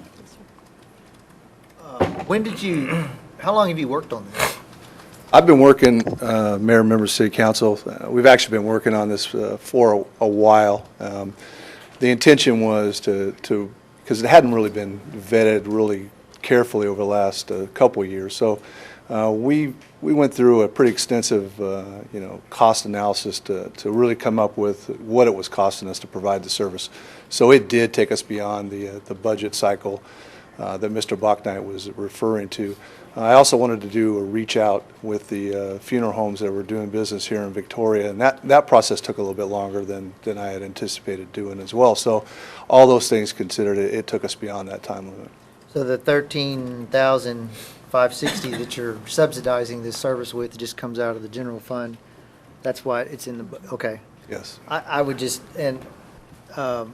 Bachnight, you said earlier you're black and white. We can't, in my opinion, be that rigid. I mean, in business, surely you change your prices and do things on as-needed case, and there are times when we just can't get this stuff done, in terms of budget. Right, So, but we had a big just something to discussion consider. last year in January when the fees were all brought up at that time. Yeah. And we all sat here and agreed that, they need to be done at budget time. That was a year and a half before we're looking at this, almost 2 years ago. I No, did sorry, not come. a year ago. I did not come away from that discussion that it was mandatory or required that we not have the right to bring fees forth if we need to throughout the year. Mr. Bachnight, you probably got 99% of the fee changes, but occasionally there's going to be fees. We're working on another set of fees for another group that has to do with police and fire that we've been working on quite extensively. So we made an amendment on parade fees halfway through the year this year at the request to amend those. So I can certainly try to get them all done, but I can't promise unless there's 4 of you people that want to give me a majority order that says never bring a fee back outside the budget cycle. Right, but we have a whole budget that's built on every known at the time. And what I'm saying is there's no need to collect additional revenue based on what we were just told 2 months ago. Because the dollars that are in there for the anticipated escorts and the fee charged for those balance out for the police department. But why not collect additional revenue if we can to offset? I recognize we've built a budget around. What expense are you going to? But the police do not receive this feedback directly. It goes back into the general fund. Right, but our budget that we have right now already puts extra into the general fund, right? Total above fees. our 25% threshold, right? We had excess. Sure. Why are we now padding it more? We can provide this service within the budget. I know you don't like that word. and I Yeah, apologize you read for my that. mind. No. But we've already said that we can provide this service for what we're offering. I don't have a problem with raising it, but let's do it in the budget cycle process where we don't come up with an unbalanced budget now. We're not going to come up with an unbalanced budget. Let's come over here, Mr. Howard. Budget, of course, is a guess. You're looking a year and a half down the road or more many times. Every year at the end of the budget, we do some carryover. Projects came in under budget. We also do budget amendments where projects cost us more than we thought. We make those adjustments all year long. I see this as we're losing money in this area. Let's adjust it as we see it. To wait for some given date at budget time, we're already trying to get a sip of water out of a fire hose. It's a little difficult to add much more there as it is. I don't think this is anything more than ordinary good business practices, adjust as necessary. I did agree with Mr. Bachnight in terms of we try to do as much of it as we can with the budget. I just don't think we can be that rigid. And this is with respect, and it's your decision to not support it for that reason. It doesn't, you're not going to not support it, Right. I assume, because it's, anything's unfactual or incorrect. It's, I just disagree with your reason, so, no big deal. Agreeable side tonight. Yeah, that's okay. That's what this is all about. The thing about it is, we're not required to do this, and a lot of cities our size start to slowly, at some point, get out of the business. But it's a sensitive issue. It's an emotional issue when people pass away, and there's some danger involved. You got an officer and stopping traffic, and there's a green light, and they're sitting in the middle of that intersection, and it's an issue. And it's going to continue, and there's going to be a council at some point, sooner or later, that's going to have to say, we don't offer the service. Well, Mayor, with due respect, I would think it would be in our best interest to protect the citizens of Victoria to continue to offer the service and to absorb some loss, because we're not only protecting the funeral or the heavy load that's being escorted, but you're also protecting the other drivers in this community and warning them and giving them, a heads up at the intersections and so forth and so on. So as citizens paying that difference, I appreciate that, because sometimes you don't know what's coming, and to have a unit come up to an intersection and slow things down so this escort can move through, I think benefits all of us. And, from the city's point of view, using those dollars, that deficit, so to speak, it protects the rest of the community. Well, That's the way I'm looking at it. And I'm thinking the other thing is, well, you're almost asking for about 80% increase from what it currently is. And I'm like, okay, can't we just, do maybe $75? Why all of a sudden, the math was very interesting for me, how it came up to just, okay, let's just go $100. We're trying to cover our cost. And we've had It's what the cost of the personnel, So you're telling me each escort costs $100? Basically. Whether it's a funeral or a heavy, oversized, overloaded the time. escort, okay. with respect to the funeral, there's no reason they can't stop at the light. I don't see a safety issue with the funerals. I'm not suggesting we stop escorting funerals. Let's get that real clear here, okay? I'm not suggesting that, but Well, I've been in a funeral where the police had to get pretty ugly to stop traffic to allow them to cross over to the church. And you have maybe not seen that. I've observed that. well, what I'm saying is you don't have to stop traffic. There's not a legal requirement to Right. do I that. mean, they It's a can- respect issue so Yes. that everybody that leaves the memorial service can get to the graveside. Yeah, In so, the larger cities that don't provide this service anymore, funeral homes have gone to doing the graveside before the memorial service, so that there's time in between for everybody to get through traffic. I still like the escorts. I think it's respectful, and I look forward to it continuing. I just have a problem with the timing of the fee increase. Our Okay. budget works with it, the fee that it is. well, how many chiefs have we had in 15 years? 4? About 4. You're just taking care of a lot of business, because it's been 15 years since this hasn't been looked at. I can so. promise you, the previous chiefs all discussed the funeral escort fees, and this is the first time we brought it forward for consideration. It's a little bit political, huh? Just a little. Mr. Alvarez, you had mentioned the amount. Would you like to make a motion to, instead of going up so much, perhaps going up a little?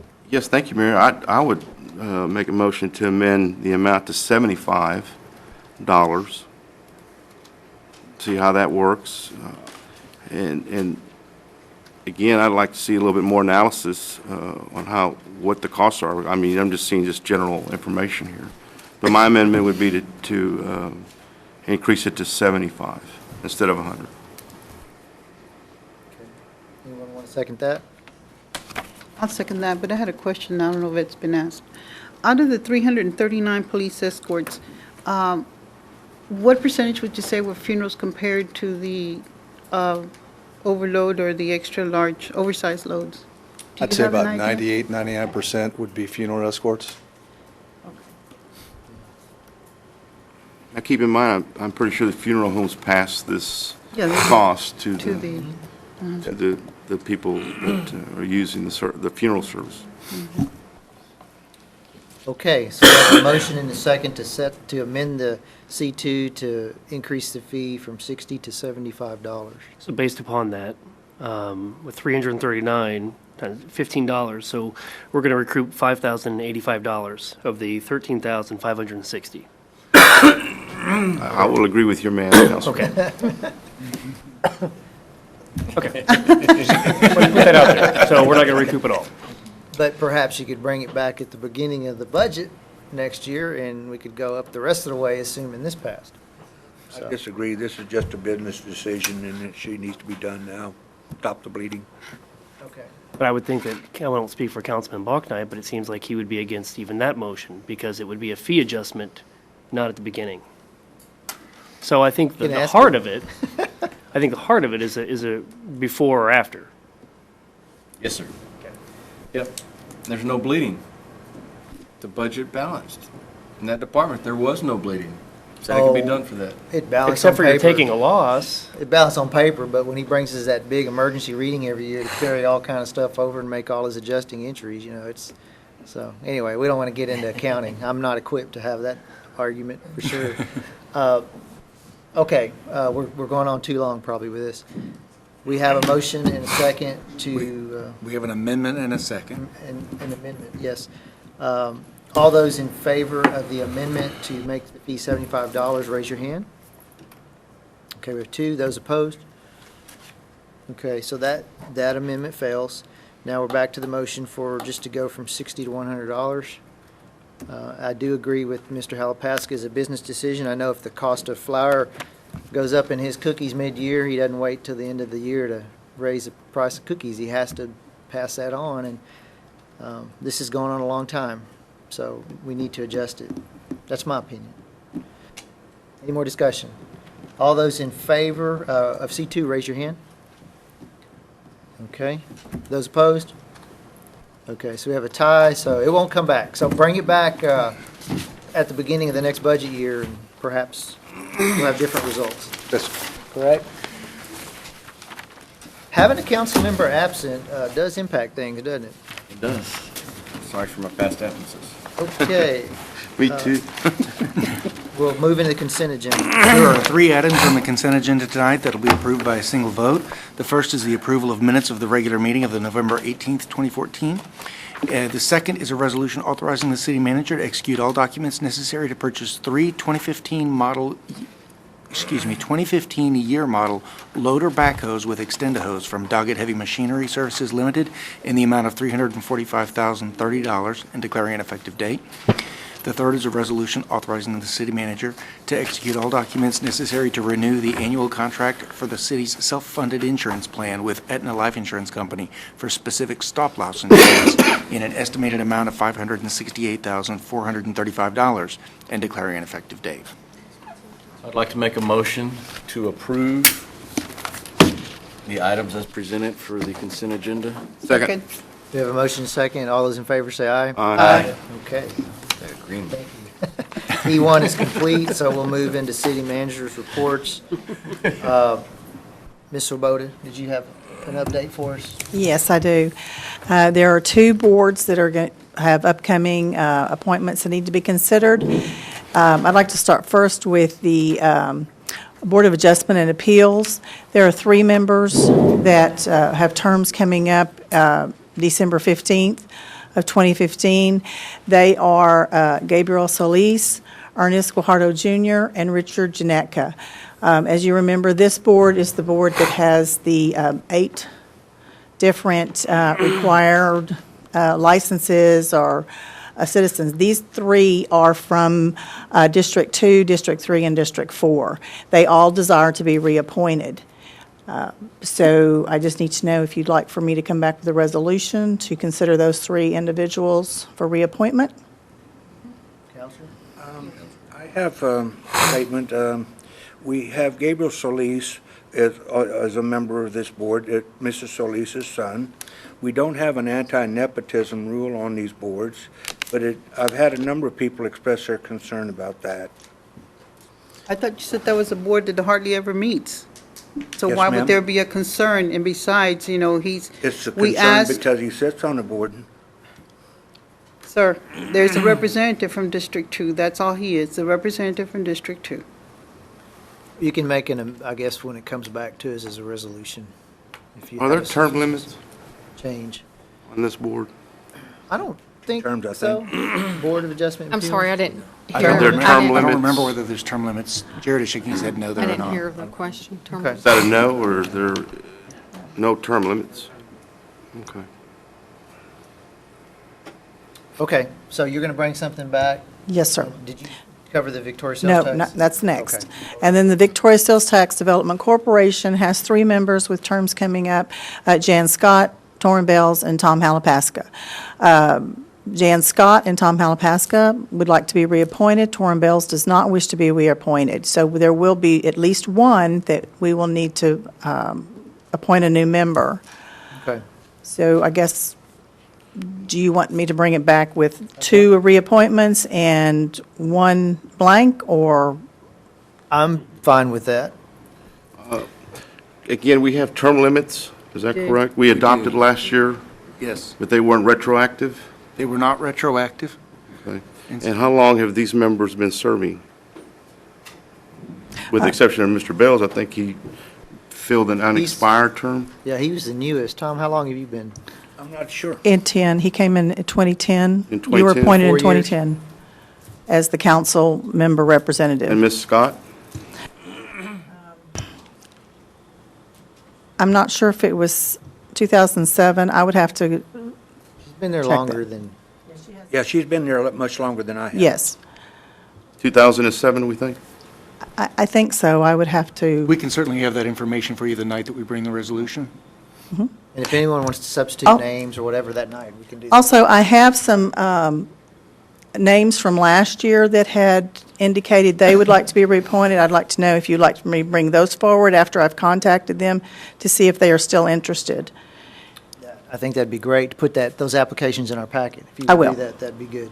It'd just broaden the pool of people we can choose from.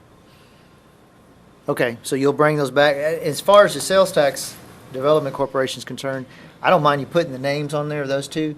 Okay? Council, we can change that. It doesn't, just because the names are on the resolution, don't mean we can't amend it. So let's just do that, and then we'll have that discussion at that meeting.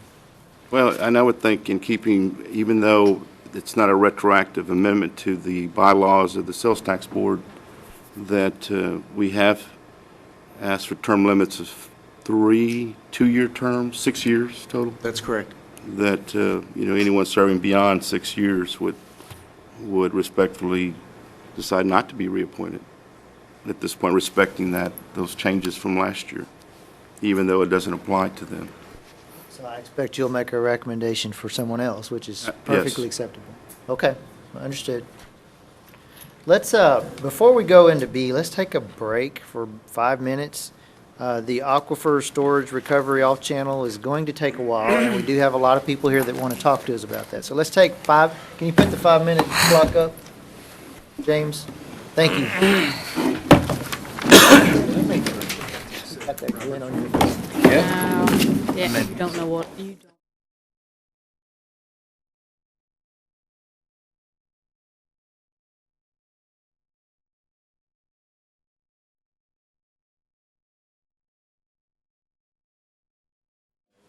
Need to quiet the media down over there. Just kidding. Let's go ahead and get started. Mr. James? Mayor and members of council, we have before you tonight a report on the development of a regional plan for aquifer storage and recovery and off-channel storage in the Golden Crescent region of Texas. The City of Victoria partnered with Lavaca Navidad River Authority, Guadalupe Blanco River Authority, Victoria County Underground Water District, and the Port of Victoria, Texas, and the Texas Water Development Board.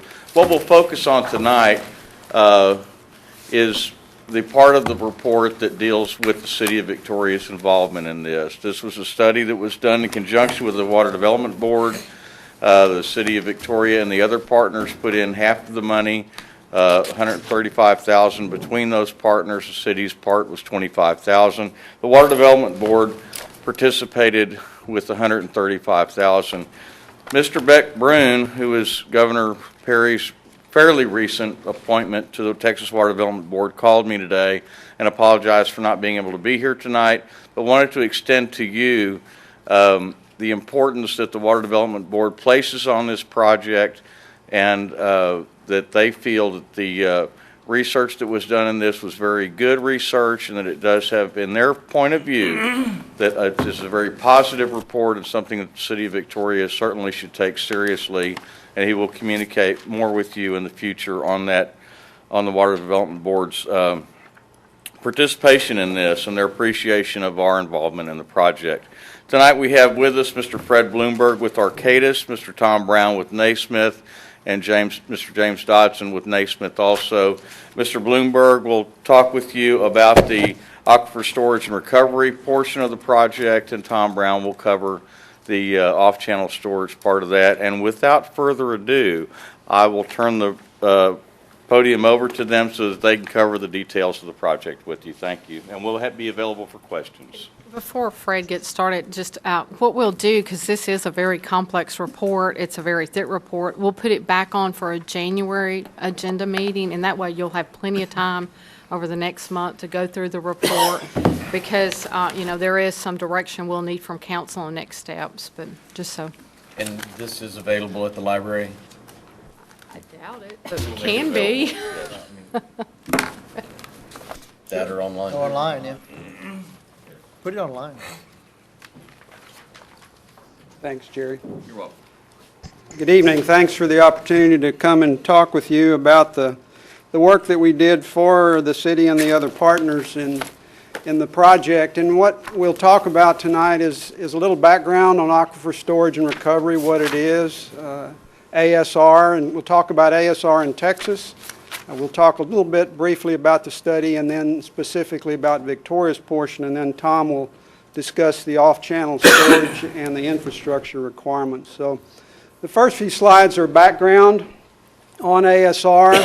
A member of our team is my colleague David Pine, who is essentially the nation's leader in aquifer storage and recovery, and he was a member of the team that worked on this project for you. The definition of ASR, or aquifer storage and recovery, is the storage of water when it's available in a suitable aquifer so that you can recover that water later when that water is needed. If you take a slice through a well, an ASR well works in this way. During times when water is available, and in the case of the City of Victoria, we're talking about water, treated drinking water from your water treatment plant. Water would be injected through the well into an underground aquifer, a suitable underground aquifer, that is the recharge cycle. In the recovery cycle, that same water would be then recovered when it's needed to meet either peak demands or supplied during periods of drought. In order to make sure that we're all on the same page, we'll take that same slice through the world here, or through the earth, and here's the ASR well, and here's the aquifer that we will be storing in. The terminology that we use is the target storage volume is the sum of the stored water that you will be recovering when you need it, plus the buffer zone water, which is essentially the walls of the storage tank that segregates the native groundwater from the water that you will be recovering.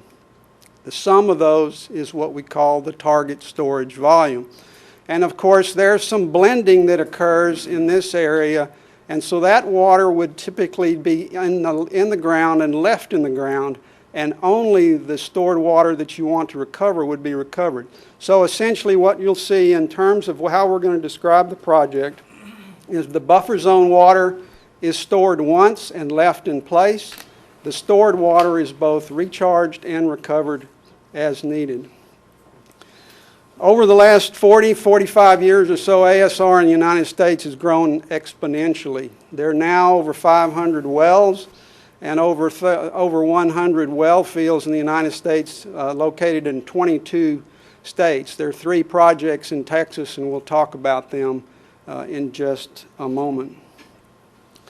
The projects are located all over the United States, predominantly in areas of high growth and in areas where water supplies are intermittent and need some fashion of storage in order to meet demands.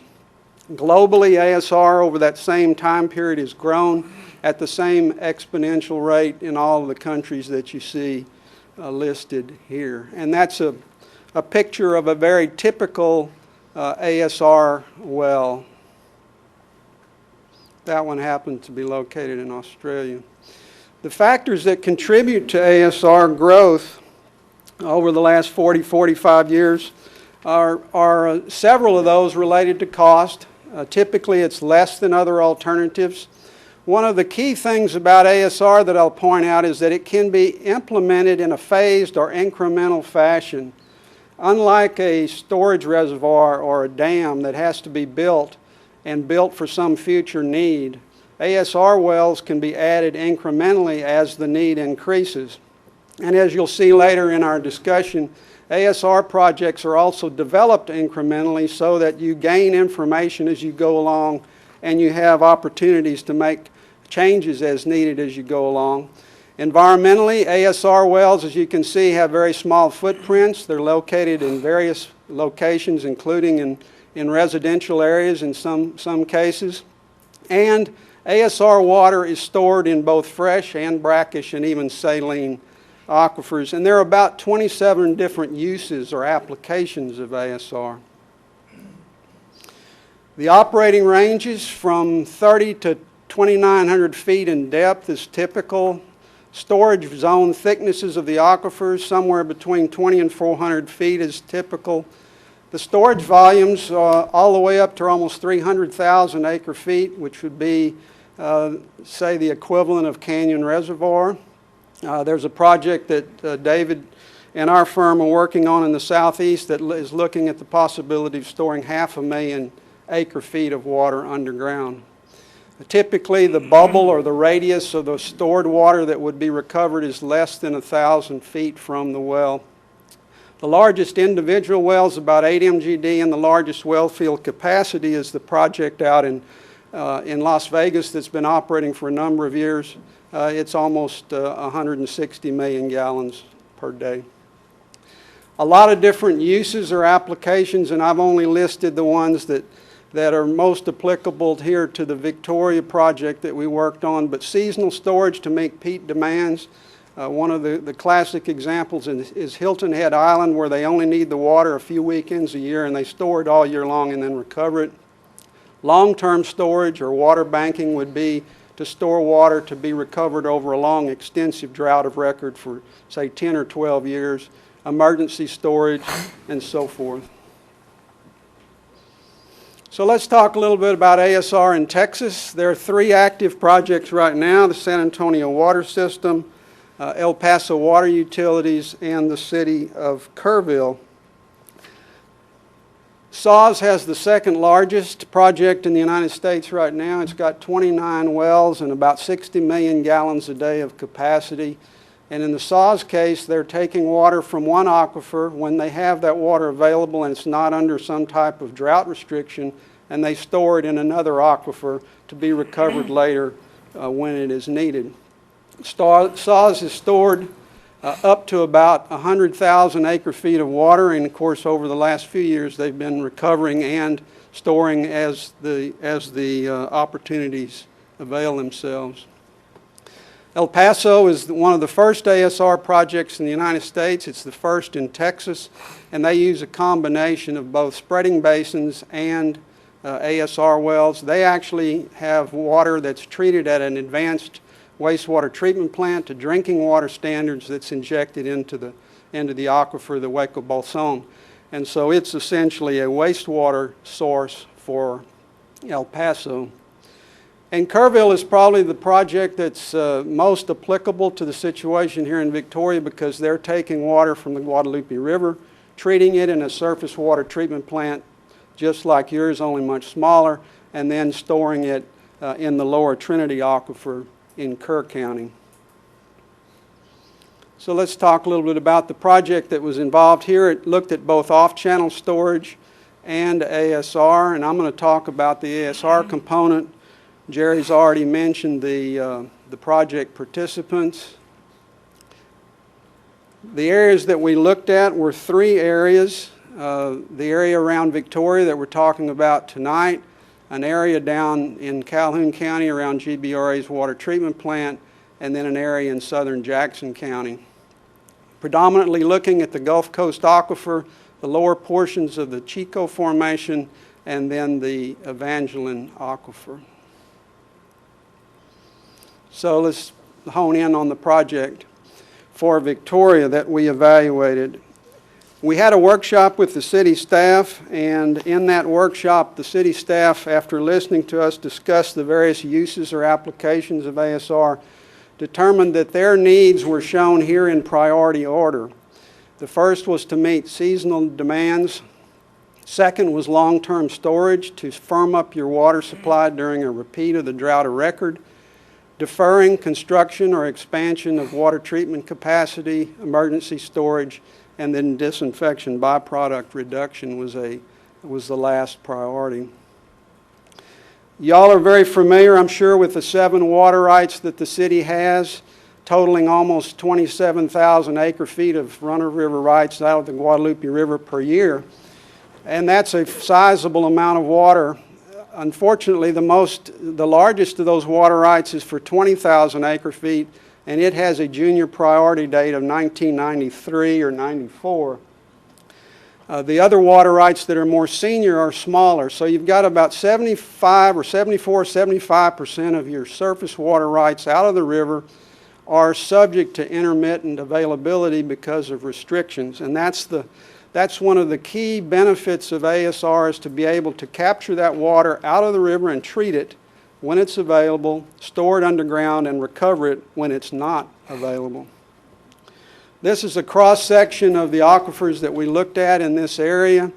And what we do in the course of the hydrogeologic evaluation is to look at some of the key components or constituents of that hydrogeology, focused strictly on the ASR areas of interest. For example, we're looking at the stratigraphy and the sand thickness in order to determine where are the best locations to store that water. Where can we get formations that are thick enough to make storage viable? In terms of the hydraulic properties, we're interested in the water level so that we know whether there's potential for migration or loss of that water. We're interested in transmissivity and the hydraulic conductivity, because those govern the rate at which we can store the water underground and the rate at which we can recover it. It also gives us a function on the potential for migration. We're interested in existing wells in the area because we want to know about competition, but we also get a lot of valuable information from those wells. And then, of course, we're interested in water quality, both from the standpoint of the native groundwater we're storing in, as well as the compatibility of the waters that we're storing. This is just an example of a cross-section that we cut through Victoria down to Calhoun County. And these are the various sand lenses that we were looking at as potential storage locations. We also looked at all of the water wells in the study area. One of the key benefits of having the Victoria Groundwater District as a partner in your project was their interest and ability to provide data for us. And of all the projects like this that I've worked on, and we're working on 4 of them right now, we got more valuable information from this project than any other by virtue of the staff's information on your existing groundwater wells and the data and information that Tim Andrus and the Groundwater District provided to us. The the confidence level in this data is greater than any that we have worked on here of recent times. This just shows you the historic pumping in Victoria County. As you can see, up until the drought of 2009 through 2011, that groundwater pumping had been declining significantly, and then you had to start pumping in order to put some water back in the river and also to meet some irrigation demands in the county. You had some agricultural activity. But I think the key thing to take away from this slide is the fact that a lot of the groundwater pumping in Victoria County, especially in the areas where we're proposing to store your water, is under the control of the city because you are the ones that are operating the municipal wells that are the preponderance of that pumping. And as I said earlier, we looked at transmissivity and hydraulic conductivity to understand how those properties of the formations would work in terms of recovery and recharge. And we looked at injection wells and total dissolved solids in order to determine the impact of water quality on the project. So the conclusions from the standpoint of looking underground were that we had excellent data confidence. This area is well suited for ASR, much better suited than the area in Calhoun County, for example. The total dissolved solids in terms of mineral content was very suitable for storage. No evidence of potential contamination from injection wells or other sources. And that the migration rate, how much that water might leave where you store it, is really a function of the city's well operation, so you have a great deal of control. At the same time that we're going through the hydrogeologic evaluation, we're also running a water supply and demand model based on information that we got from the city. And this is a daily model over about a 40-year period to analyze your projected demands versus your supplies, not on a monthly or an annual basis, but day after day. And we looked at an 8% per decade increase that was requested by the city. We looked at two different demand patterns, a dry year patterned after 2011 and an average year after 2008. And then we looked at 7 different options, including storage over the long term for drought of record supplies, as well as peak demands. And we included in all of those model runs your 2,000 acre-feet of off-channel storage in terms of the ability for that storage to help reduce the amount of ASR facilities that you might need. The model results showed, if you look closely here, depending upon the option, we're talking about a target storage volume, the sum of the buffer plus what you might recover, ranging from about 7,300 acre-feet all the way up to about 166,000 acre-feet. This is what you would need to get you through a drought of record repeat over a 10-year period to meet your 2040 demands. But probably a more realistic look at what you would need to store is probably in this 54,000 acre-foot range, because this is a dry year situation, not looking to get you all the way through the drought of record. But even though you see that the volume stored, the target stored volume drastically changes from one option to the other, there's not a lot of difference in the recharge and the recovery rates. You need a recharge capacity of about 18 or 19 million gallons a day to meet your 2040 demands, and you need a recovery capacity in the range of 24 to 25 million gallons per day. So those are the model results comparing supply and demand. Then those model results are coupled with the results of the hydrogeologic evaluation to come up with a basis for conceptual design that's then used to determine what the costs of these facilities might be.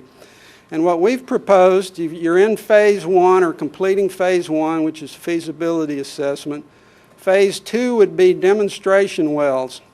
And we're looking at one new ASR well located near your surface water treatment plant and one retrofitted well near water plant number 3 there on Airline.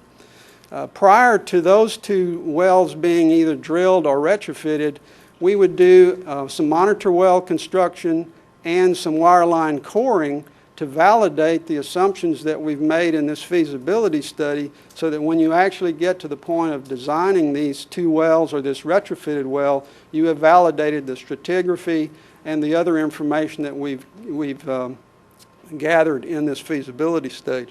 So that's phase 2. And then phase 3 is where, if successful in this phase, and I'm talking again about the incremental ability of ASR to be done in stages, if everything worked well in this phase, then you'd go in to the retrofitting of 5 more wells and the drilling of 9 new ASR wells for a total of 16 wells in order to provide those capacities that I talked about earlier. The potential locations you're very familiar with. We're looking at water plant number 3, and we're looking at the area around your surface water treatment plant. One of the real benefits of storing in these locations is you already have city facilities. There's no land acquisition required.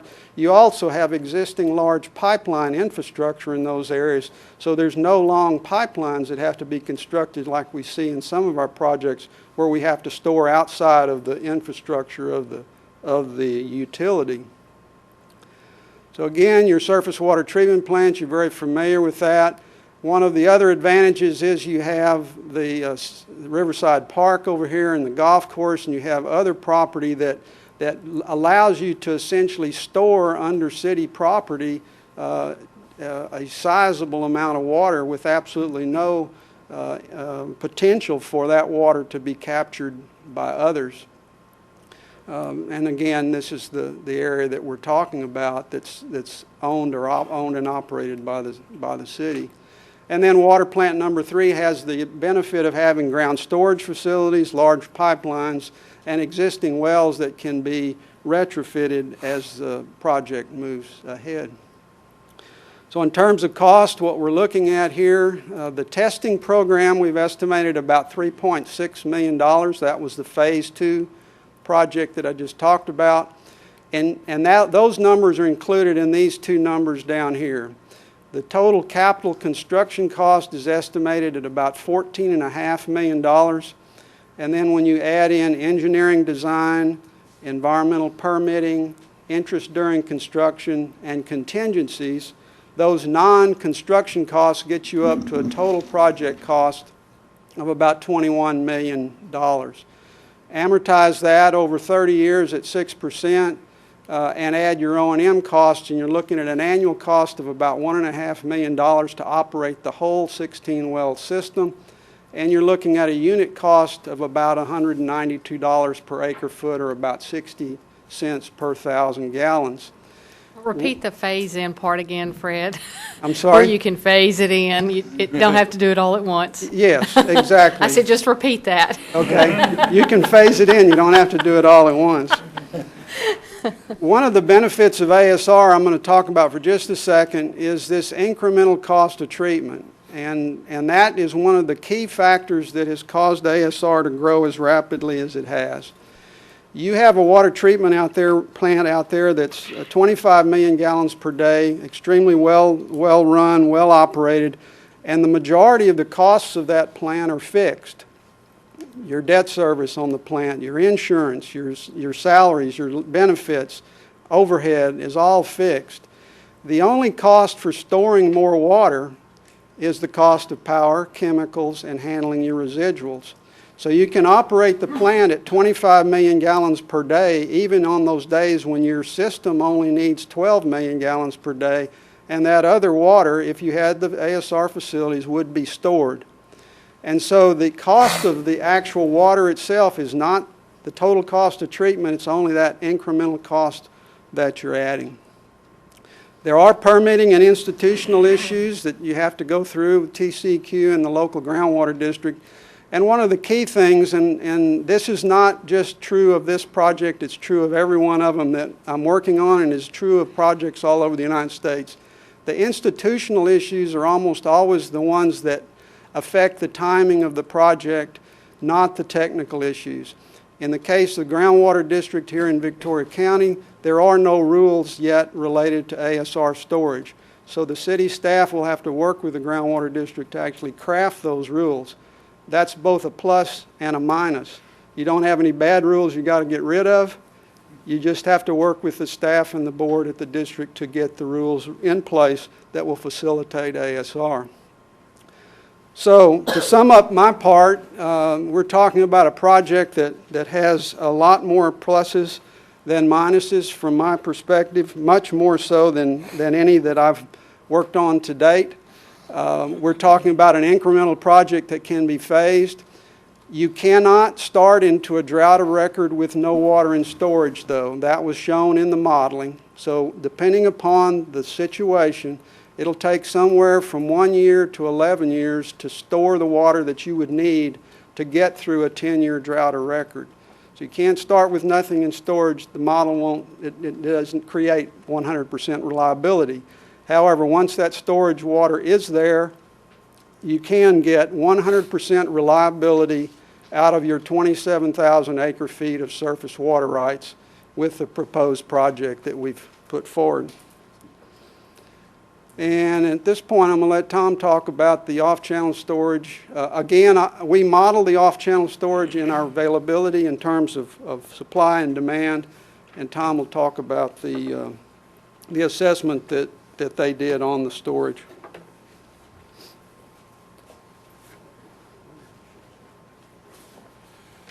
Thank you, members of the council. My name is Tom Brown with Naismith Engineering. Our part of this project was to evaluate the off-storage ponds, the OCS ponds. We worked with Arcadis on looking at possible location of ASR wells and the use of ASR as a supplemental water supply for the Port of Victoria. And also we looked at funding sources. Where can you get the money to help pay for this? First, I'd like to discuss a little bit about your off-channel reservoirs. Currently, there are 11 abandoned gravel pits that are used. The primary ones are here at ponds 3, 4, and 8. At pond 8, which is right over here, that is where you have a pump that pumps to the water treatment plant and is interconnected with the other ponds. Ponds 5, 6, and 7, which are located down here, are not connected to 3, 4, and 8, except through a temporary pumping operation. A major problem with this is that it's difficult to get the temporary pumps up and running, and it also becomes an operational problem. This study concluded that there's a significant underutilization of those ponds for storage. One of the things that was looked at in the modeling was having a minimum of 2,000 acre feet of OCS storage.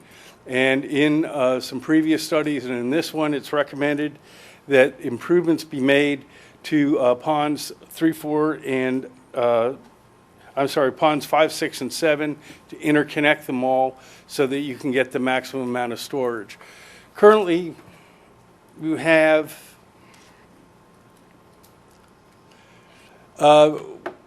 our recommendations were that channel connections between ponds 3 and 4 should be lowered. Connecting pipes between pond 4 and 8 should be replaced so that the pipe is at the lowest amount of, at the lowest elevation to maximize the use. Connect ponds 5, 6, and 7 to the existing system to eliminate the need for a portable pump. Currently, you have usable storage in ponds 3, 4, and 8 of about 775 acre feet. Storage added to the ponds 3 and 4 and 8 by lowering the interconnection point is 441 acre feet. Storage added by interconnecting ponds 5, 6, and 7 is 1,311, bringing a total raw water storage in the OCS system to just over 2,500 acre feet. Under the Port of Victoria, we looked at the possibility of the city serving water there so that they could have a consumptive use. Currently, their permit is a non-consumptive permit. And we looked at the most cost-effective way of We evaluated putting a ASR well on their site, or would it be more cost-effective to tie into the city system? What we found was that the most cost-effective way was to tie into the city system. And let me back up quickly on this off-channel storage. What we're looking at is a total cost to implement this of about $2.2 million. Under the Port of Victoria, what we looked at was connecting to the city system and laying a 8.7-mile, 16-inch line from the pump station.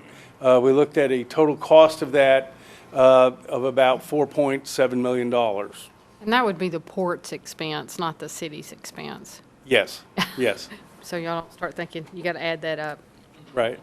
As part of this, the port asked to look at what the costs would be. Yes. And what they would have to do to maximize water availability to them. Funding options. We looked at open market financing, which the city has used in the past. This is a typical bond sale using revenues or taxes, whatever way you decide to go with it. Texas is rather unique from most states. We have a very, the Texas Water Development Board was actually established in the 1950s as a child of the drought record. The board has developed several different programs that would be applicable to an ASR project. The Drinking Water State Revolving Fund is a federally subsidized program where current interest rates are 120 basis points or 1.2% below market rates. The Water Development Fund, which is their oldest fund, is a market-based cost. It is for where the board actually issues bonds based on the state of Texas's credit. And typically that will get you as good, if not lower, than most cities can get on their own. The state participation program is one that the legislature implemented back in the early 1980s, or in fact even before that in the 70s. And what that is the state becomes a partner with a local governmental entity where the state can own up to 50% of a project and then allow a deferment of payment on their 50% for a period of years in order to allow their partner to grow into it. Lake Texana was financed this way, and the state was a 50% partner in that lake until Corpus Christi signed on and purchased the state's interest in the lake. The state participation program, the way it's set up, is that you have basically a 10-year deferral of any principal payments with interest, partial interest payments starting in year 7. So you can buy yourself out of it at any time, or you can then look to grow into it where you don't have to have massive rate shocks to support it. The Water Infrastructure Fund is tied to, it was a fund set up by the legislature a few years ago to tie toward projects that are identified in the state water plan. But the big one now is the State Water Implementation Fund for Texas, or SWIFT. This was a $2 billion transfer from the Rainy Day Fund to the Water Development Board with the approval of the state voters in the last election. The board just adopted their rules this month last month as to how they're going to implement it. What they have decided is that they are going to loan money out at 35% below their cost of funds. So in other words, you're getting a 350 basis point cut in the interest rates. What they are doing is working this program through the existing program rules, and they are looking at beginning to fund projects this spring. The way it works is that interest earnings on that $2 billion is what they have each year available to lend, and they view this as a revolving fund. The key point on this is that any project that they fund through the SWIFT has to be part of your regional water plan. And that is why you're seeing now, I think several of the regions are reevaluating projects that had historically been in there in the plan to look at taking advantage of the SWIFT funding. And with that, that concludes my presentation. I'm sure these gentlemen will take any questions, but as I said earlier, as you move, Jerry, were you going to present something, or are you just there to answer questions? Okay. Thank you. But as you move through your summary report, there is an executive summary at the beginning of the report, and for those engineers that would like to read the whole report, it's there. And Mr. Alvarez, I have no doubt you'll read the whole thing, because Already read half of it. You're good about that. But as you're moving through that, what we would like for you to think about is, and what we would like to recommend is that in our CIP discussion in March, we would bring forth bringing back the interconnectivity project of the OCS, and also move to phase 2 of aquifer storage project. Those are the two things that staff would ask to be put back in the CIP funding process. So hopefully that'll give you something to think about as you're looking at this project. Jerry said it, and I realize it's late, but this is one of the things that, you know, it's our job to bring forth forward thinking and long-term planning. This is an example of that. This is truly a water management strategy program for us to consider long after any of us will be sitting up here at this dais. So, but it was a great project. It's a great partnership. James Dotson sitting out in the audience too, and I don't know if he was recognized or not, but he's been a good partner too to work with. So, Well said, and I agree. I don't want it. This is very exciting and extremely valuable. Says a lot about staff. I appreciate it. I look forward to hearing more. So I know it's late, so thank you for being here. And let's move on now. What's left? We have one executive session. The mayor has asked me to keep it extremely short, and I think I can do that. The sooner we get upstairs, the sooner we can get it done. This is the City Council recessing into executive session on the second day of December 2014 at 8:00 p.m. The subject matter of the executive session deliberation is as follows: Texas Government Code Section 551.071, consultation with an attorney on a matter involving pending or contemplated litigation or other matter in which the duty of the attorney to the governmental body under the Texas Disciplinary Rules of Professional Conduct of the State Bar of Texas clearly conflicts with the Texas Open Meetings Act. And so the City Council will adjourn now.